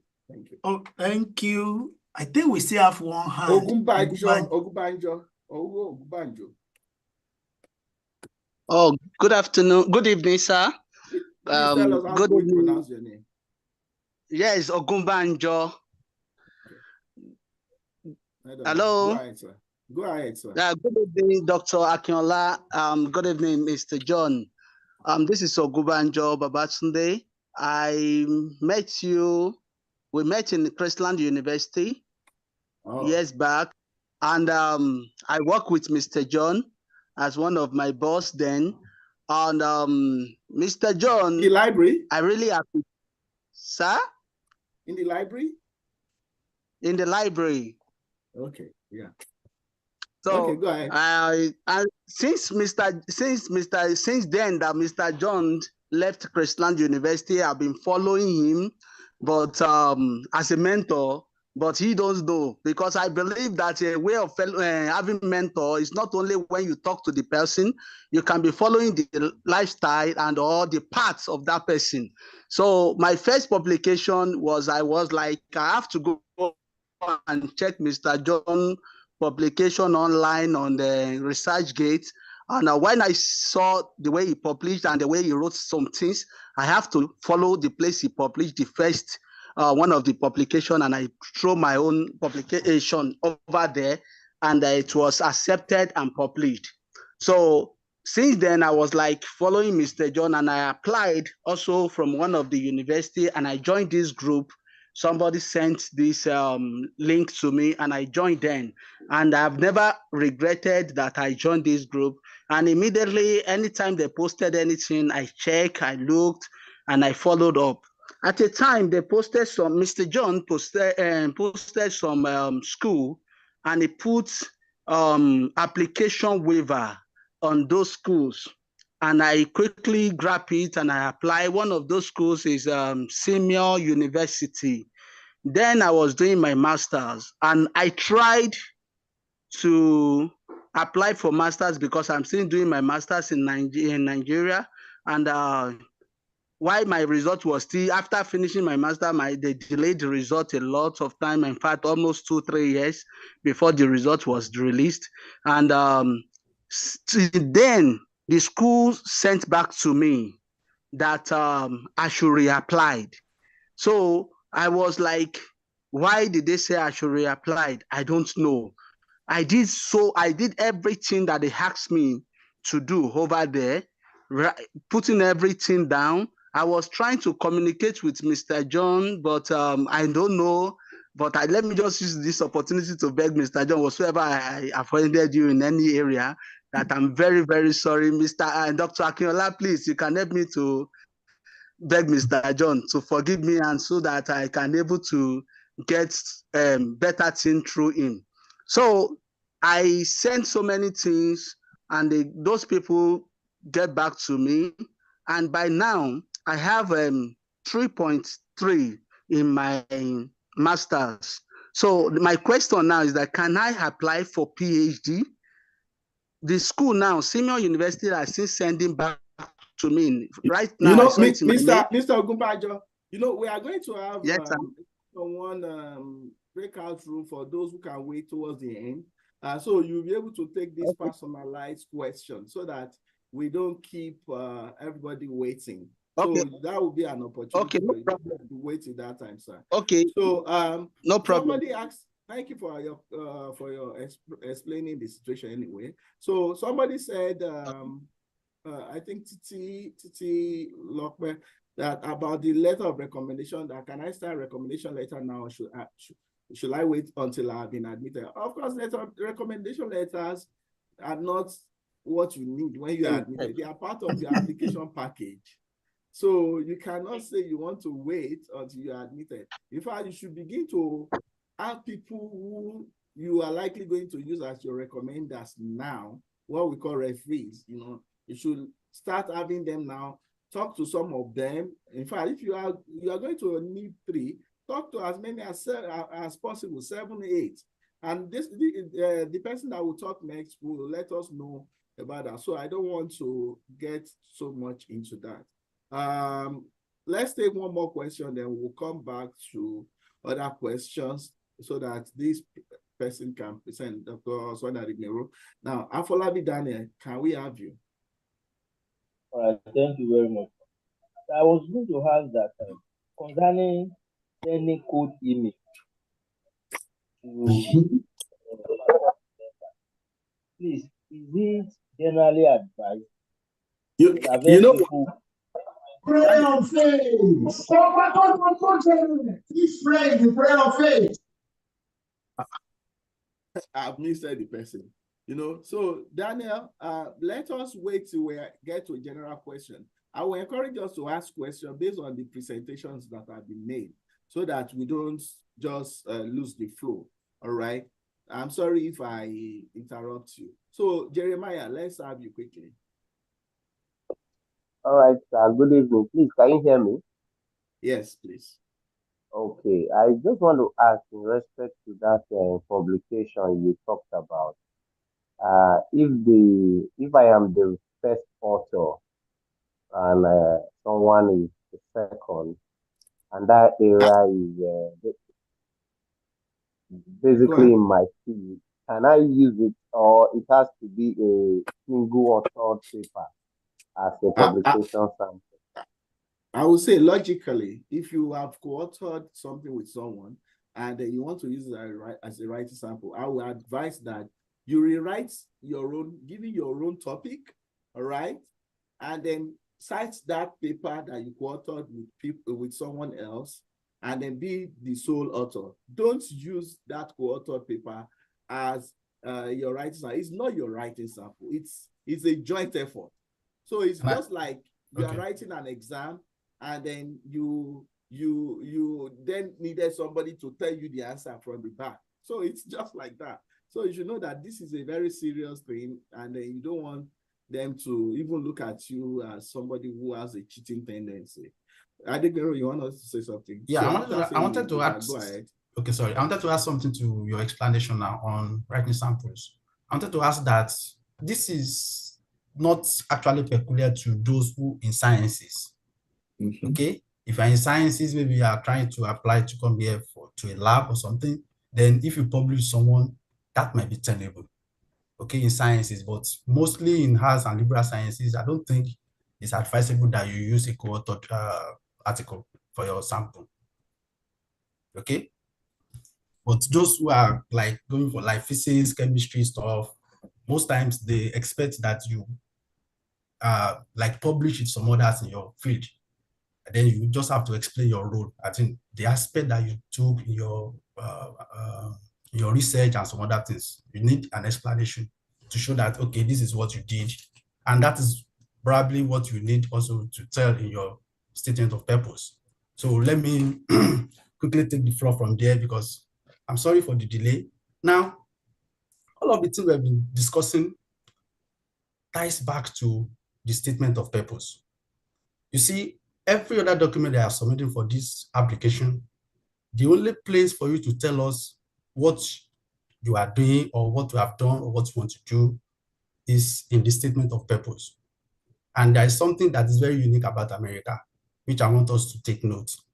When I got there, I wanted to open the door one day, and I was struggling with the door because I don't even understand why I have to, like, this door is not locked. I wanted to open it. Then I discovered that here in America, you have to take the knob up, not down. So America, they want to do some of their things in a way that is quite different from the rest of the world. And that is the same thing that is applicable to the statement of purpose. They have a kind of writing convention here that dictates what they are expecting from you. And most times when you don't follow this convention, they struggle to understand what you are talking about. So the statement of purpose is the one that tells your story.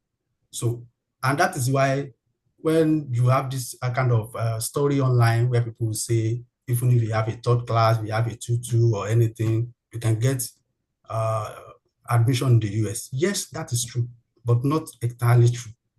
The reason is that some other parts of, documents in your application will have complemented those lower grades. And that is your statement of purpose. Okay, so if you have a strong application, it means that even if your grades are very low, yes, your explanation and some other things will complement it and you get your admission. So that is just to tell you that the statement of purpose is very important, and it's the one where you are going to tell your story, where you are going to tell us who you are and whatever you want to do. So, like I said, it is not possible for anyone to write for you. So if you have this kind of mindset that somebody is going to write a statement of purpose, I'm very sure you are not supposed to be here in the first instance, because it's supposed to be your own narrative, supposed to be your story. It's supposed to be about you. So if you have copied from somewhere, it will be very easy to detect that this is not you. So it is not about grades now. So whatever grades you have, maybe you have first class, you have third class or anything. Now, how did you present yourself matters most. And that is why you need to pay attention to this. And it's not something you write within a day or two, it's not something you write within a month as well. You take like 2-3 months to write a statement of purpose. And let me be frank here, that there are some drafts that we have had in the past. I cannot even show it to people again, that this is where we started. And and we are talking about that. I made a statement the other time that Dr. Akintola is somebody that is never afraid to ask questions. And let me be frank that yes, I'm very good in this now, but he was the origin. Okay, he's someone that is ready to make research, he will do anything to get the correct information about something. Okay, and that is why you need collaboration, just like Dr. Adebayo said. When you collaborate with the right people, you get the correct information, always. So, and I'm happy that I know these guys, and I'm happy that we are associates, okay, because I learned a lot from them. So, what exactly are you supposed to do in your statement of purpose? Let me introduce myself. I'm Sunday Adigbenro, and I teach rhetoric and composition. Okay, so here they have a kind of convention about writing. They have a way of structuring their essays, and immediately they see your essay, they know whether you know what you are doing or not. Okay, most of their first year students, they take this same course, and most times we talk about technical writing, we talk about writing in general. This is the basic. Okay, so when you don't follow the correct pattern, they will know that this person is not fit for a program. And that is when we were talking about submitting earlier the other time, this is the first thing they see, even before looking at any other, because here in America, they believe in the story that you are telling. They have this kind of benefit of doubt, that whenever you say something, it is the truth. Okay, so it is the recommendation letter will only complement whatever story you have told them here.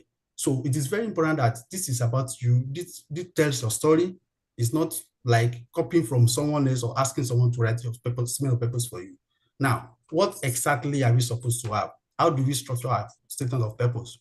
Most universities will give you a kind of word limit. They will tell you the number of words that they want. In fact, you have some that will even limit the characters. This is where your linguistic acumen comes in. That is your ability to use words concisely, correctly, and straightforward. Okay, and I would advise that your statement of purpose should be minimum of 4 paragraphs. Okay, let me say minimum or maximum 4 paragraphs. Your statement of purpose must be 4 paragraphs. No matter how limited the number is, let it be 4 paragraphs. Now, what are we expecting in each of these paragraphs? Okay, the first paragraph introduces you to us.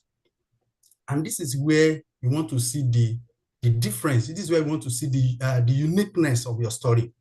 That is why you build a background for whatever you want to study by telling us a story about you.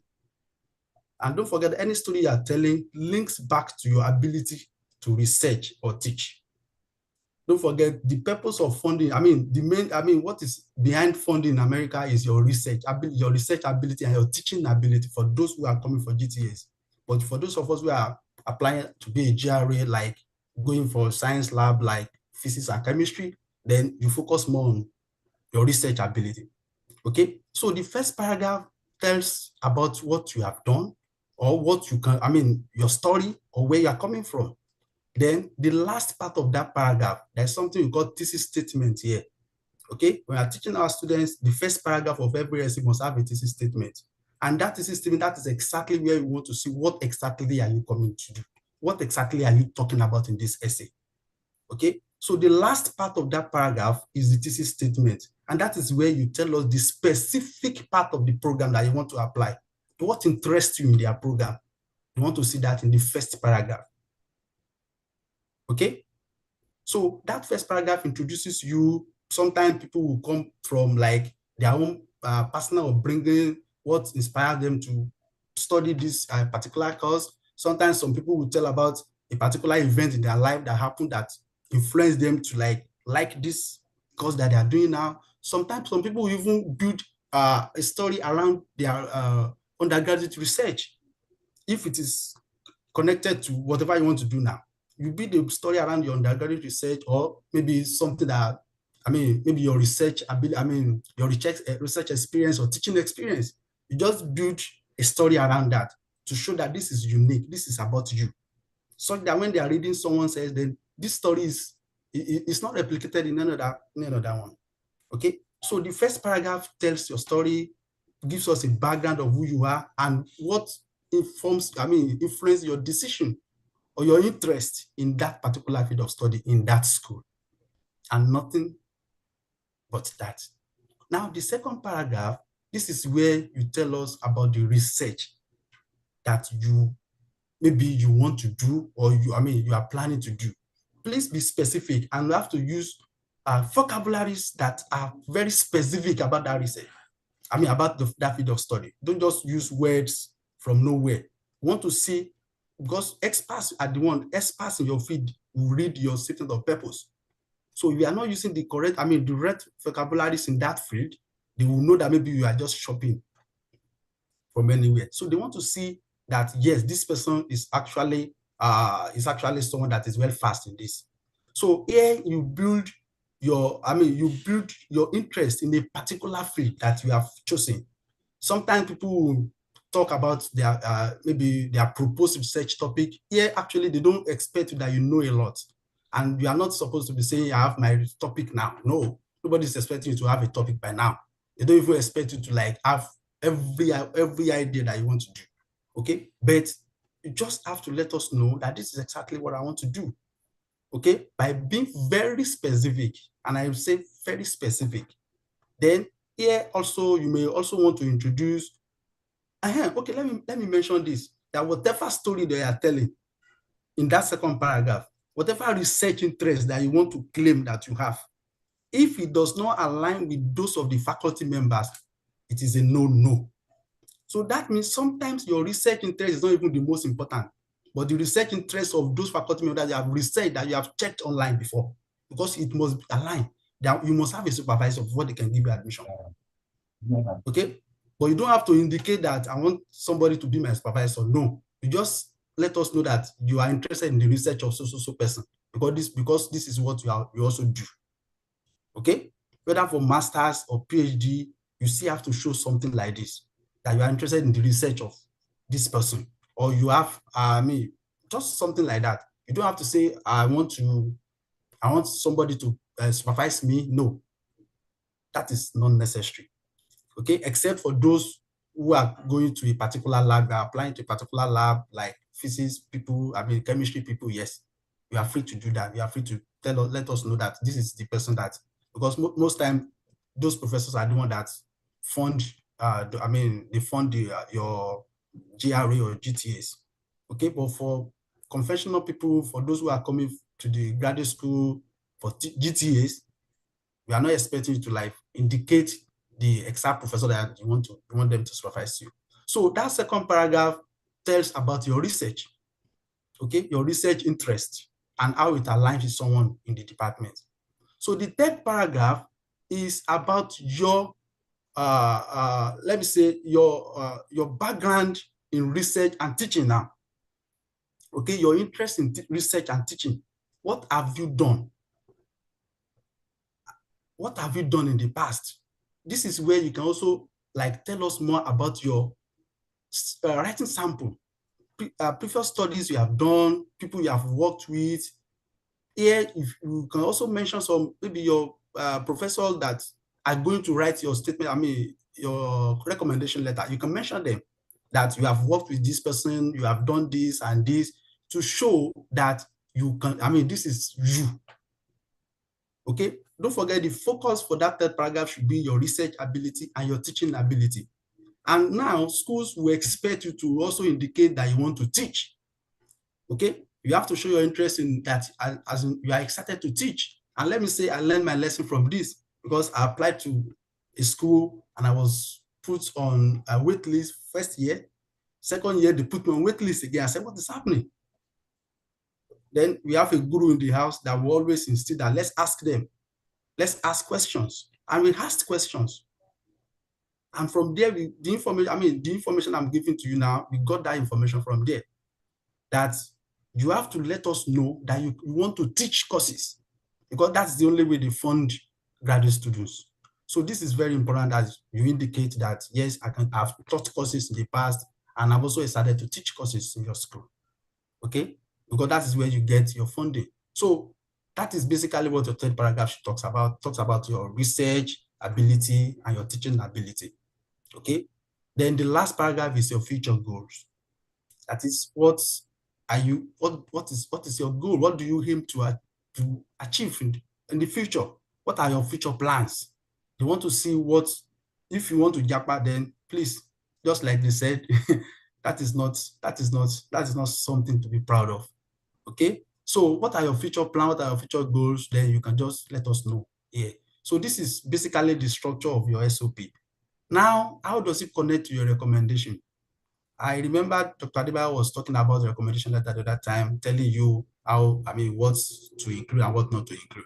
Well, let me say, some of us are privileged to be in the writing system, that as in we study English, so we're able to have mentors that taught us how to write, how to do this and some other things, but not in all cases. That is where you need to build relationship, good relationship, I mean. If you have good relationship with your professors, those who are going to be your referee, then it is advisable that you draft your recommendation letters. Okay, if you have good relationship with them, you can draft and send to them that this is what I feel I want you to write for me. Okay, now it is the onus is on them to now edit and do whatever they like with them. It depends on the kind of person you are choosing for your recommenders, rather. Okay, now if you do not have that kind of opportunities to have such relationship with your professors, then I would advise that when you are asking them to recommend, to be a recommender, you have to include 2 very vital documents. And number 1 is your CV. Then number 2 is to let them know the role that you want them to play. You need 3 recommendations. One of those 3, one of them must be somebody that can attest your research ability, probably your former supervisor, or somebody that you have worked with as a research assistant. It is very important that this person will emphasize your research ability, that this person has done research with me, has done this and that. Okay? Then the other person must be someone that can attest your teaching ability. Okay? You can vary like that and say, okay, I've presented you as my mentor. I presented this person as my professor. As my academic advisor. Because they will ask them some of those things, that who is this person to you? So give them those information that, okay, I want you to be my I want you to act like my supervisor, so that the recommender can speak to that. Because you need all of these things must tie together. They want to see those stories coming together before they can say, okay, this is an application. Okay, so it is very important that you pay attention to some of these things. Then the third person could be maybe someone in your workplace or anything, as in someone that can also just talk about your moral ability, your steadfastness, or some other things about you, about your person. So this could be anything. I'm not saying that those who are going to be your supervisor or something can also not talk about this, but let that be focused, that, okay, this person is talking about my research, the other person is talking about my teaching ability, and some stuff like that. So to end this conversation, I want to emphasize that for your statement of purpose, we want you to use concrete examples. That is, examples that are personalized, that are about you. Things that can show that this is different from another person. Don't just use a general knowledge. Use something that is peculiar about you. Okay? Then use, mention courses that you have taught in the past, professors or mentors that you know, that can attest to your ability. These things show that, yes, this is about you. Okay? Because this is the only story, this is the only opportunity for you to tell your story. And that is where most admissions are decided. It is from your statement of purpose. Okay? So I'm going to wait for other questions about statement of purpose, and now it must be connected to your recommendations later. I don't want to take much of our time. So I think some of these things, these are things that we all know, so I don't want to talk about much about formal language. At this level, I think we have so many tools online now that you can use to check your grammatical errors and stuff. There should not be one. Yeah, there should not be one. And then, I mean, worded expressions are also not expected from you. So you have so many tools online that you can use to like review your work. But when it comes to organization of the ideas, then you need reviewers. You need people that knows about this that can help you to just like review it. Don't say because I'm specialist, then I can write this and submit. There might be error that you may not even notice. So that is why you need other people to like help you look at it and give you advice. So I want to stop here. Okay. Yeah, I think, okay. Yeah, I think I've mentioned this at the beginning, that this is not something you write within a week or two. Yeah. Some people write for 3 to 4 months. That's why they give you 6 months for the application. Thank you, Dr. Adebayo. Thank you so much, sir. Let's appreciate Dr. Adegbenro, please, our digital class and everything. Please, let's appreciate him. That was a great one. You can see how gentle he is. You can see how he was dishing out tactically. You know, when you deal with language people, you just have to be careful. You can see how gentle he is indeed. Thank you, Dr. Adegbenro. Thank you. So I remember the day when he got to the US, and I went to meet him at the train station. He was to pass through my CV to where Dr. Akiola lives, and he sat there quietly. I said, but you're gentle. But he's already used to cold now. Yes. Because he was shivering that day. He said the weather was cold. I said, the weather hasn't started at all. So thank you, Dr. Adegbenro. And I have a mentee that will be linking up with you. Let me make this open now, because my girl wants to major in rhetoric. And when she said that, I said, I have a scholar, I have a specialist. So Bamishe will be reaching out to you. Bamishe, are you there? She's not there. So I'd already done my own. No, I've connected you to somebody that, because by the time you begin to mention those big grammars, I might not understand. Yes, sir. Oh, you are there. Oh, good. So don't worry, I will give you his contact so that he will be the one to review your essay. I don't know anything in that area. He's a specialist. Thank you, Dr. Adegbenro. So I think I think with this now. Oh, Bamisha, you want to say something? Yeah, thank you. Yes, sir. I just want to indicate that I'm here, sir. Oh, thank you so much. Thank you. There is somebody raising it. Yes. Yeah.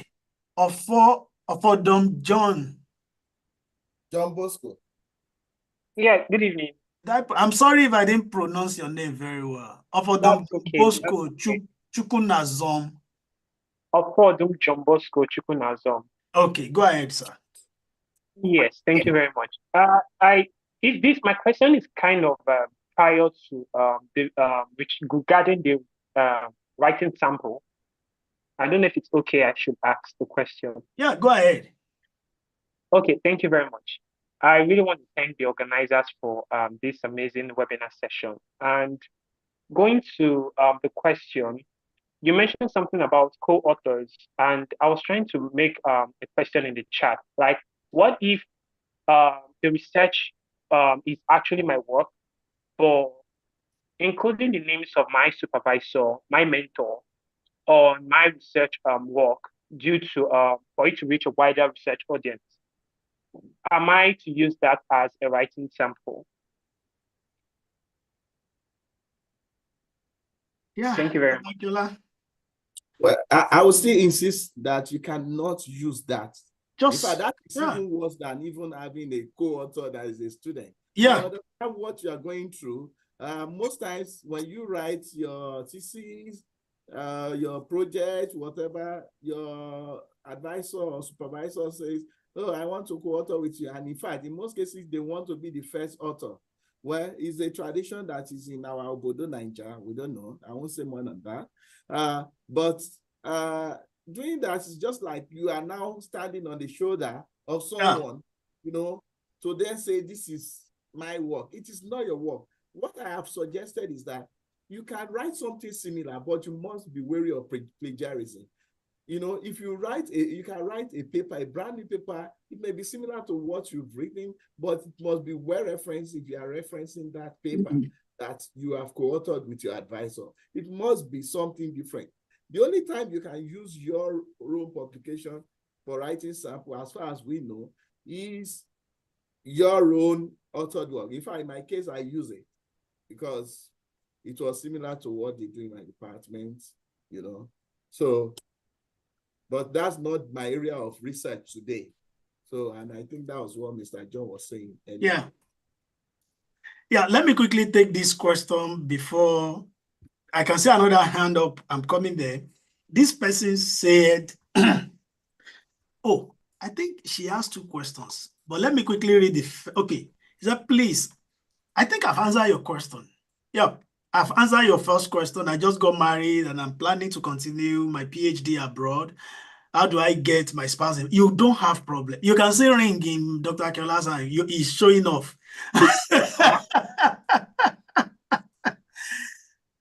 And almost, there are many people here. We are all married. So that's not a problem. Yeah. And I see, the first thing is, and I like your mind for considering your spouse and your family, but the first step to making that dream come true is what we're talking about here. I think at this level, probably all you need to do is when you are filling your form and at your demographic information, you just include your marital status should be married. So at this level, you don't have anything to do more than that because everything is still about you. In fact, there are people that, as at the time they were applying, they were single, but towards the time that they were going to the embassy for their visas, they were married. And today they are in the United States with us, with their family. So that's not a problem. And I think that's a straightforward response.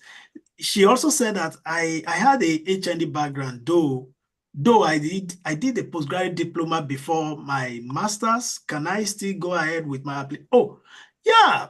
Perfect. You already have a master's. Look at it, though. This person had HND, did postgraduate diploma, then eventually did master's. Package everything together. Get transcripts for everything. Now, one of the major things for your master's is, except in few cases, we have people that with their first degree straight, they start PhD in the United States. Yeah, we have some people like that. And unfortunately, we're unable to cover that aspect. If you are a first-class person here, you can go for your PhD straight if it is applicable in your discipline. But I'm aware in my course, in my discipline, I've seen people go from first degree straight for PhD with their first class. In most science, especially in chemistry, those ones I know very, very well. So like Dr. Akela did mention during his keynote, see, the first thing is reach out to that department directly because most of these issues are dealt with on individual basis. You may be shocked. In fact, this year now, we've seen different variants or differences in the content we see on I-20 documents when students want to go to the embassy to get their visas. You know, so we continue to see new things coming up and institutions are not the same. Their mode of operations are not the same. So you may want to reach out to your school. And that's why we were saying the other time, identify your interest, identify your school. Which school do I want to go to? Then you reach out to them, discuss your peculiarity with, and that's why we are bringing this webinar earlier than we did last year, so that it gives you time to reach out to your school to discuss your peculiarity. You know, you don't want to get to the stage whereby you will have paid $75, $65, $50 application fee then at the end of the day, you got rejected. It can be very, very disturbing, like with the exchange rate in Nigeria now. It takes a lot to raise $50. That's a lot of money. Because $50 should be like, Saturday should be like 75K. You know? So you don't want to do that. You just want to find out. Reach out to your school. And if there is number one assignment for all of us today, identify your schools. The schools you think you want to go, identify that school. And I think I sent a document on the platform the other day that served as a guide. That was the same document that Takeola gave me the other time, and I found it so useful. Though not all the programs and universities are included in that document, but it's a very good start. A very, very good start. Identify your school. And again, it is one thing for you to identify your school. And when I may identify your school, there are two ways. And I can use UI as an example because it's a perfect one of what we're talking about. Graduate school will have a particular requirement. The department that you are going, will have another requirement. So you want to see what is the requirement stated by the graduate school of the university you are trying to to attend, and what is the departmental requirement. Sometimes graduate school will have a deadline, department will have a deadline. So these are things that you want to know. Identify your school, the school you want to go, reach out to the department, table your case, tell them what you want to do. And you have seen this work over and over. Reaching out to the department is one of the surest ways of not making mistakes, at least. So, Mr. Ilesanmi Ajibola, please, you have the floor to ask your questions. Good evening. I'm not sure if you can hear me.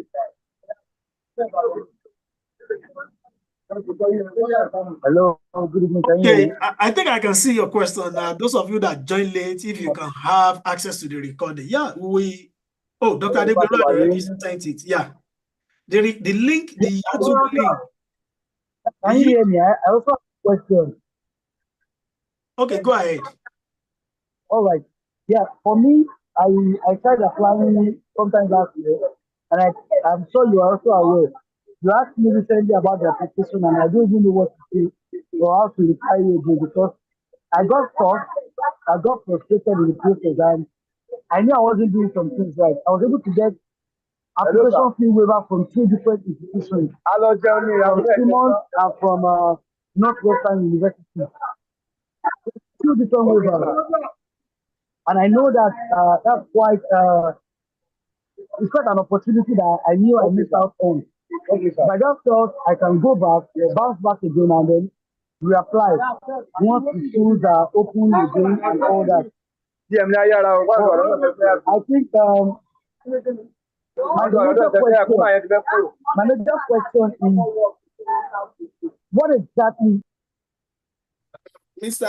Ilesanmi, sorry, I had to mute you because we can hardly hear what you are saying.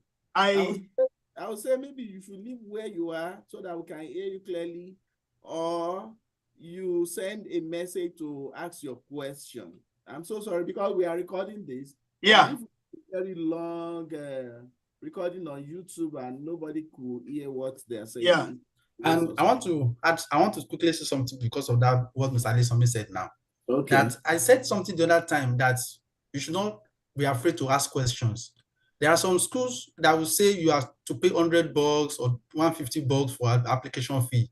My brother, if you write to the school, they can waive it for you. Don't be afraid to write to all these graduate schools and ask for fee waiver. They will give to you. Okay, it depends on what your story is different from another person. Mm-hmm. And don't believe that because they insisted that you must pay, then like for me, I don't have money. So I was just sending those messages to like 11 or 12 schools. And I got like 4 that gave me application fee waiver, even though they were collecting $100 from people. And I did not pay. Even my school does not waive application fee, but my department waived it for me. Because I write to them, I told them that I don't have the money, and they gave it. So do not be afraid to ask. Thank you. Now, thank you about that, and it's a very good one. Mr. Ilesomi was trying to share his story, and well, he knows that I might not be too pleased, and I like the fact that he confessed. You know what that means, to reach out to school, and two schools waived application fees for you, and he couldn't pursue it. He couldn't follow through. You know. And let me say this, sir, Amma. I know we are very, very busy in Nigeria. Honestly, everybody is busy. Everybody is struggling to... We understand how it is. But I tell us, you can imagine now, this is more than 2 hours already of our data, of our time, of our life. What would not be the essence of spending this time if we are not going to work and see this investment of time and resources go through? And we have seen this almost every year. Only few people will go through this process successfully. And you know, if a university, you reached out to them and they waived for you, maybe since then till now, maybe he hasn't reached back to them or gotten back to them. So what story do you now want to tell them now? You know, and so we just want to be careful that we don't take the patience and the simplicity of the donors for granted. So wherever we start, let us please, let's follow through. Okay, so our time is fast spent, and then we don't want to extend this beyond the next 30 minutes. So we want to respond to, we want to allow Grace Tolu Ade something to ask a question. Then we'll open the breakout room. We have 3 rooms. You can join anybody from the 3 of us. I'm going to open it as our asking question. I mean, as we are allowed Grace Tolu to ask a question. You don't have to join any room if you don't have any questions. Sorry, Dr. Golema, sorry. Somebody was saying that requesting for application fee waiver can reduce your chances of admission. It's a lie. A lie. That's not true. It is a lie. Don't ever believe it, though. It's a lie. Please, go ahead, sir. Okay, so we are going to open the room after taking the question from Grace Tolu Adebayo. Yeah. So please go ahead with your question. Okay. Good evening. Thank you for the time, and thank you for at least I've been reaching out to you privately and you've been responding. My question goes thus. Number one, this issue of GRE, my program, most of the time when you go to some departmental pages of some schools that I've marked out, they would request for GRE. Sometimes when you contact even people you know there privately, they will tell you have to do GRE, otherwise they would not consider the admission. And that's the number one question. So this issue of GRE is there, because I think last year when I was trying to process, I wrote some insisted that is part of the admission procedure and they don't waive it. And it gives you a better chance, gives one a better chance of getting admission. Then the second part is on when you were talking about the SOP, you were talking about I think the 4th paragraph where you were talking about the teaching, that you must mention your teaching and research part. Now, although I've written mine before, but I didn't include the teaching part, and I thank you for at least opening with that. But as regards the research part, how specific, because you were saying we should at least maybe narrow it to Nigeria, but not saying the topic. So to what level of this specificity should we go in that regard? Thank you very much. I will want Ademiro to respond, but I want to quickly say something.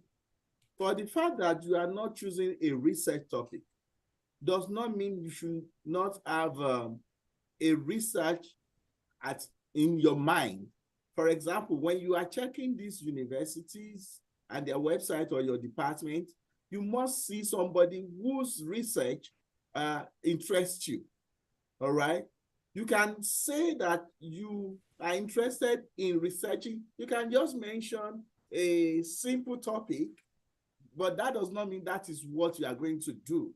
Similar to the simple topic may be similar to what that professor is doing, but you just to show that, okay, if they give you admission, because I don't want to use we, if they give you admission, it means that there is somebody who can supervise you, like we use in Nigeria, or advise you, you know, or be your supervisor or advisor, you know, in that department. If what we are trying to propose is not a proposal now, what you are mentioning, we cannot see somebody that can be your mentor in that department, your chances of getting admission may be lower.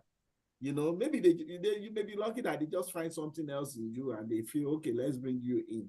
But it's very important that you identify somebody whose research you are interested in, and then you're able to coin something of your own in that person's area. But I will always say that don't just limit it to one person. If you have 2-3 persons that share similar research in that department, it may increase, I use the word may, it may increase your chances, because if A is not taking you, B is likely taking you. And in most cases, I'm sure of this one, when you apply for admission, they send whatever you said you want to do, they send it to some of these faculty to say, will you be interested?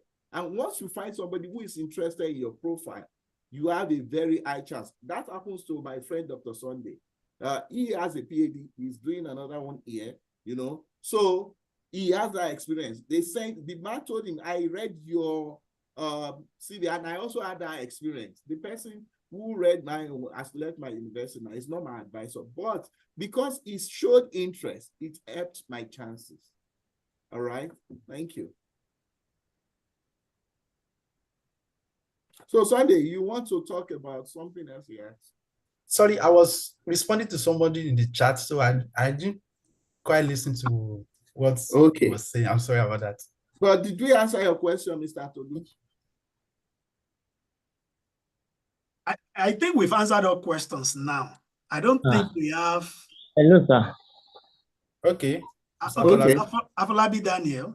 I'm so sorry. I'm so sorry. The previous person that asked, you actually did not answer about the GRE that you mentioned. Okay. So yeah, I know something was missing. The GRE is a standard. If you have a school that has a standardized test, they are not going to waive it for you.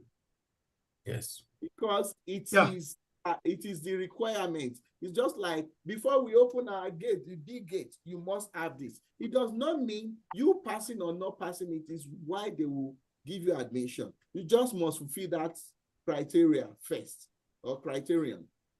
I have a friend who is in the UK now, who's one of the schools that offered him admission. He did not even meet the kind of scores that they expected for the GRE, you know, but he did it. And there was no way they could have waived it for him, because that is the standard from the graduate school. So if you cannot do it, then you have to go to schools where that is not a requirement. If they are asking for TOEFL, they will not waive it for you if that is a standard, whether you are from an English-speaking country or not. But there are some schools that they waive it for English-speaking countries. Nigeria is included. All right, so in that case, it is waived for you. And there are some schools, even in my school, they do GRE in some department, they don't do it in some other department.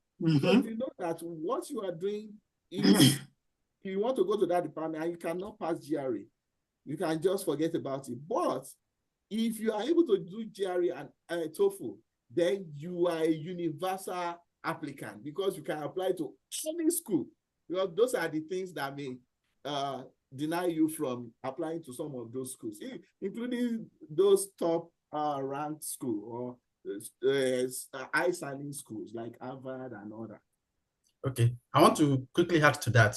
This is just from my own personal experience, okay? That if you don't write some of these exams, it limits the number of schools that you can apply to. But the truth is that we have over 1,000 schools in the US. So over 5,000 schools. So if a school is asking, go on. For instance, there was a school that was asking for West, and I didn't want to do West. So I just skipped those ones, look for those that will meet the requirements. So there was one that I've applied to, and they insisted that I must submit West. So I lied. I told them that my West was on the way that they should just continue to process the admission before they conclude that I will get it. They gave me the admission because I do not have West, and thank God I got admission on that school. I just told them, okay, I don't need it again. Okay, so because some of these things, you have so many, you have options. You can just, if you do not meet the requirement, you can just go for another one. For somebody in house, I would never advise you to go and write GRE.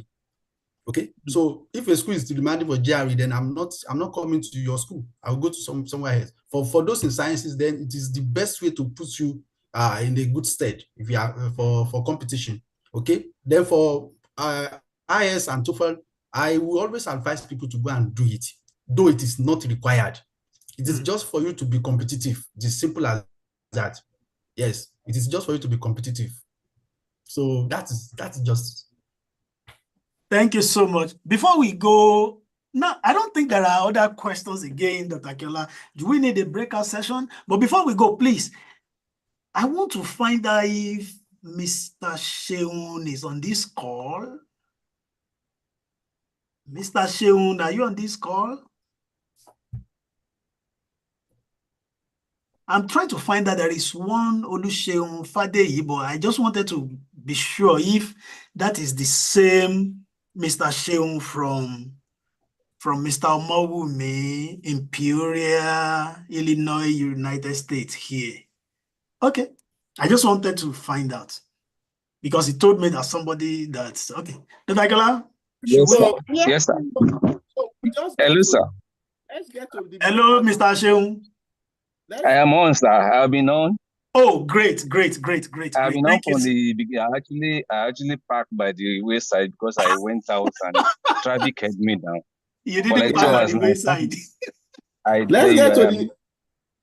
So, and incidentally, I want to appreciate everyone for this gesture. I really appreciate it because most of my questions, I know last time you were aware of everything. I was kind of down when I thought the admission would go through, and since it didn't work out, I felt bad, but I had to pick up my pieces and let's try more. Since you told us last time that we had the webinar that some of you tried before God. So I'm holding on to that. Yeah. And but some of the questions I have actually been answered. Oh, good. Because of especially Dr. Akinola and Dr. Sunday. So that's why I'm just listening and I've seen some of the mistakes of the past that I need to go and work on. I like but that. The only question I feel I wanted to ask was actually answered by Dr. Sunday just a while ago. Good. I feel some schools, I just feel that if you could help us to check to give us some of these schools that they might not be well known, but at least they can offer us something. And I know in terms of competitions, because some of us, we are not a way like that can also have a way out of the whole thing. So I've been online. I like to listen, and I've been getting what I actually needed because I have seen some of my mistakes in the past. I need to go and adjust and correct now. So I'm online. So if you can help us on that part, if you can help us on some of these schools that we don't need to, like last time, I worked on 3 schools. And unfortunately, I was unable to submit on 2, and they will be like requesting for you to submit your proof of fund, and I was like, am I making mistake? And I got to you sometime that what's actually going on. So until I was able to get through on one, and when they asked me to pay, you were kind of saying you were skeptical that this and that. I was. So I remember that. So and that's why I feel that if you start early, then, like you said, and I want to be positive and be praying to that. Since even you can know the magnitude of. Don't worry, Mr. Sheun. Let's just do it this way. And I remember Dr. Akinola was like, this time around, we have to do this early. Let me tell you, and that's why I was talking about priority deadline the other time. You see, don't worry, we will talk about this, and we will talk about this. I remember when my first rejection came, he told me, he said, is their loss? You know, in my head, I'll be like this, Dr. Akiola. It be like say the way they reason is his own reasoning is not conventional. It's not a normal. He said it's their loss. Is it not my loss? But he said it's their loss, you know. And I got 2 rejections. He said it's their loss. And now I got the 3rd one, and I'm excited. So, and that's one of the reasons. Let me tell you, I like the statement you made that you've learned some of the mistakes you made. In my own case, one of the mistakes I made was that the area, see, my essay that I wrote, and again, let me quickly say this. If you are targeting 3 schools, you may want to look at your SOP again. How does it align with what they are doing in each of the schools? Yes, If you I've sent submit them. the same SOP to schools that have different focus, if you die on the mountain, nothing will happen, sir. So, sir, ma. Yeah, you're right. The mistake I made was I sent the same essay to the same schools. And the area I was proposing that I was saying this is what I want to do, they don't have faculty members. That's not their area of research. So at the end of the day, I will have nobody to advise me, to be my supervisor. So these are some of the, so we keep learning. Are you getting the point? So, and I will just say that you are not the only one who has been down by rejection. I was still chatting with one of my good friends yesterday night. We started all this together. It can be very disturbing, my brother. But see, one door, we just make you to forget everything. So you can't give up. Don't worry, we will talk after now, and we see how we move from here by God's grace. Dr. do we still need this breakout session again today? So, but because we mentioned it earlier, so let's just spend 5 minutes there. Okay. You can be in the main room, or okay. Let all of us be in the room so that anybody wants to talk to anyone in 5 minutes, then we'll come back. Okay, let's do that for 5 minutes, then we come back. If you want to ask personal questions. Up now, you can just click and join whichever person you want to join. You must have seen that stuff popping up on your screen. Yeah. Yeah. And if you can't do it, you can talk, then we can put you to wherever you want. But you don't have to join anyone. If nobody joins my group, I'll stay here. I can still want 2 persons, 2 in Adigbero. Mr. Adebayo, maybe you will be in the main room if no one joins your group, your room. And if you don't join any, it means that you just want to be here. Join breakout room, ask for help. Okay. Good evening, sir. I don't know if it's fine now, sir. I was saying something the other time before the audio issue and all that. I don't know if it's fine, if you can hear me clearly now. Can you join the room and ask your question? Okay. No, I belong to a group already. One of the chat groups of It's not a group now. We are talking about room. Zoom room. The breakout room. Breakout room. And I'm going to okay. Live recording now. So when we round up, we'll complete it. So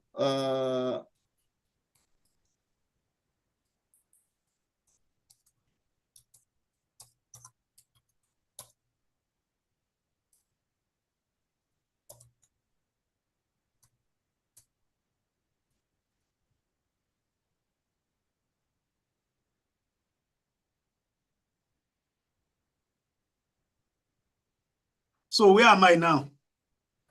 Okay. Let me check.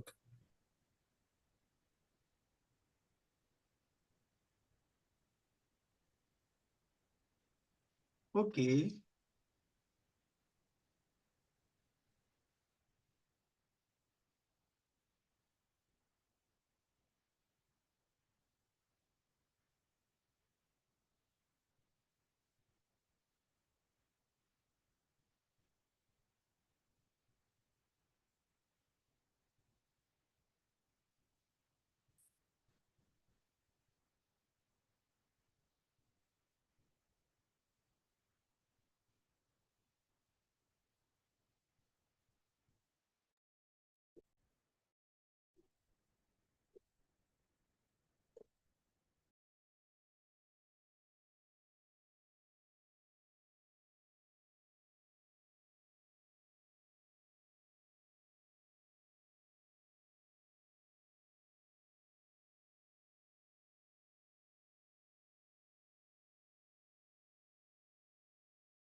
So we want to round up the meeting. So we'll just wait for the host to join us, and then we can call it a day, and then.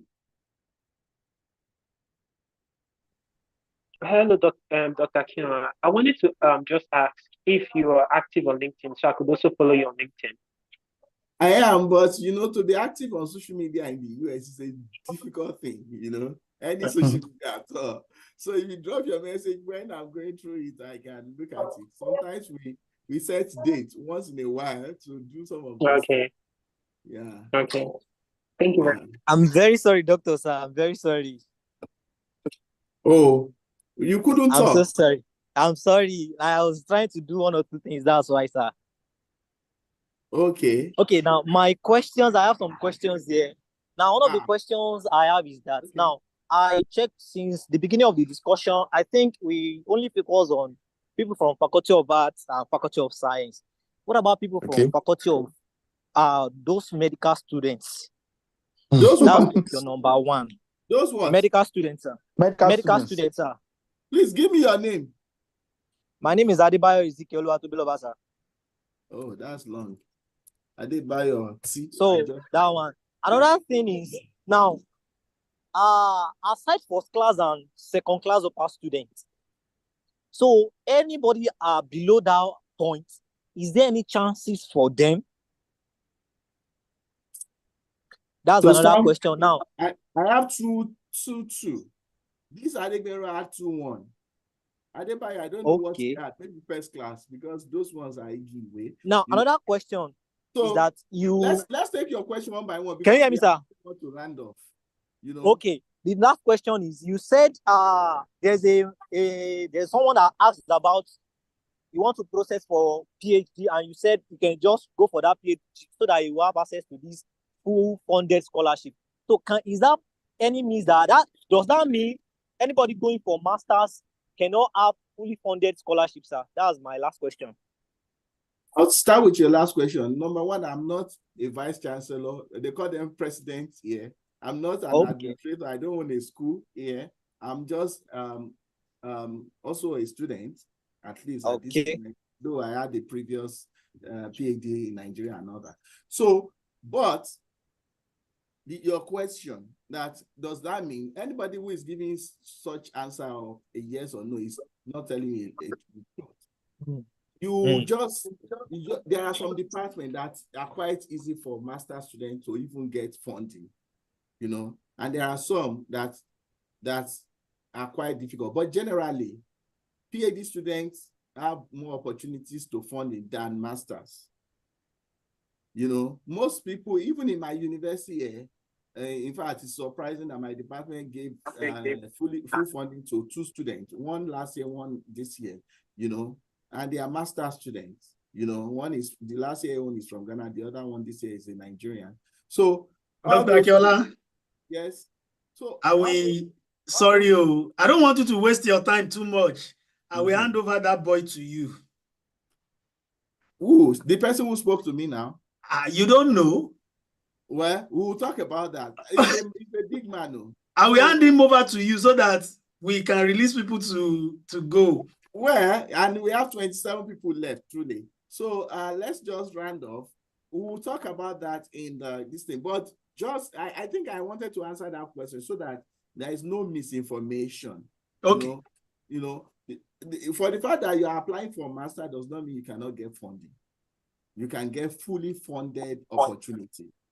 But the chances are there much better for PhD students in general, you know, because the PhD student, they are spending longer years, all right? Master, within 1.5 years, you are done and you want to go back to your country or you want to go and work. So you are not bringing long-term value to the university. So they don't want to spend most of their time focusing on you.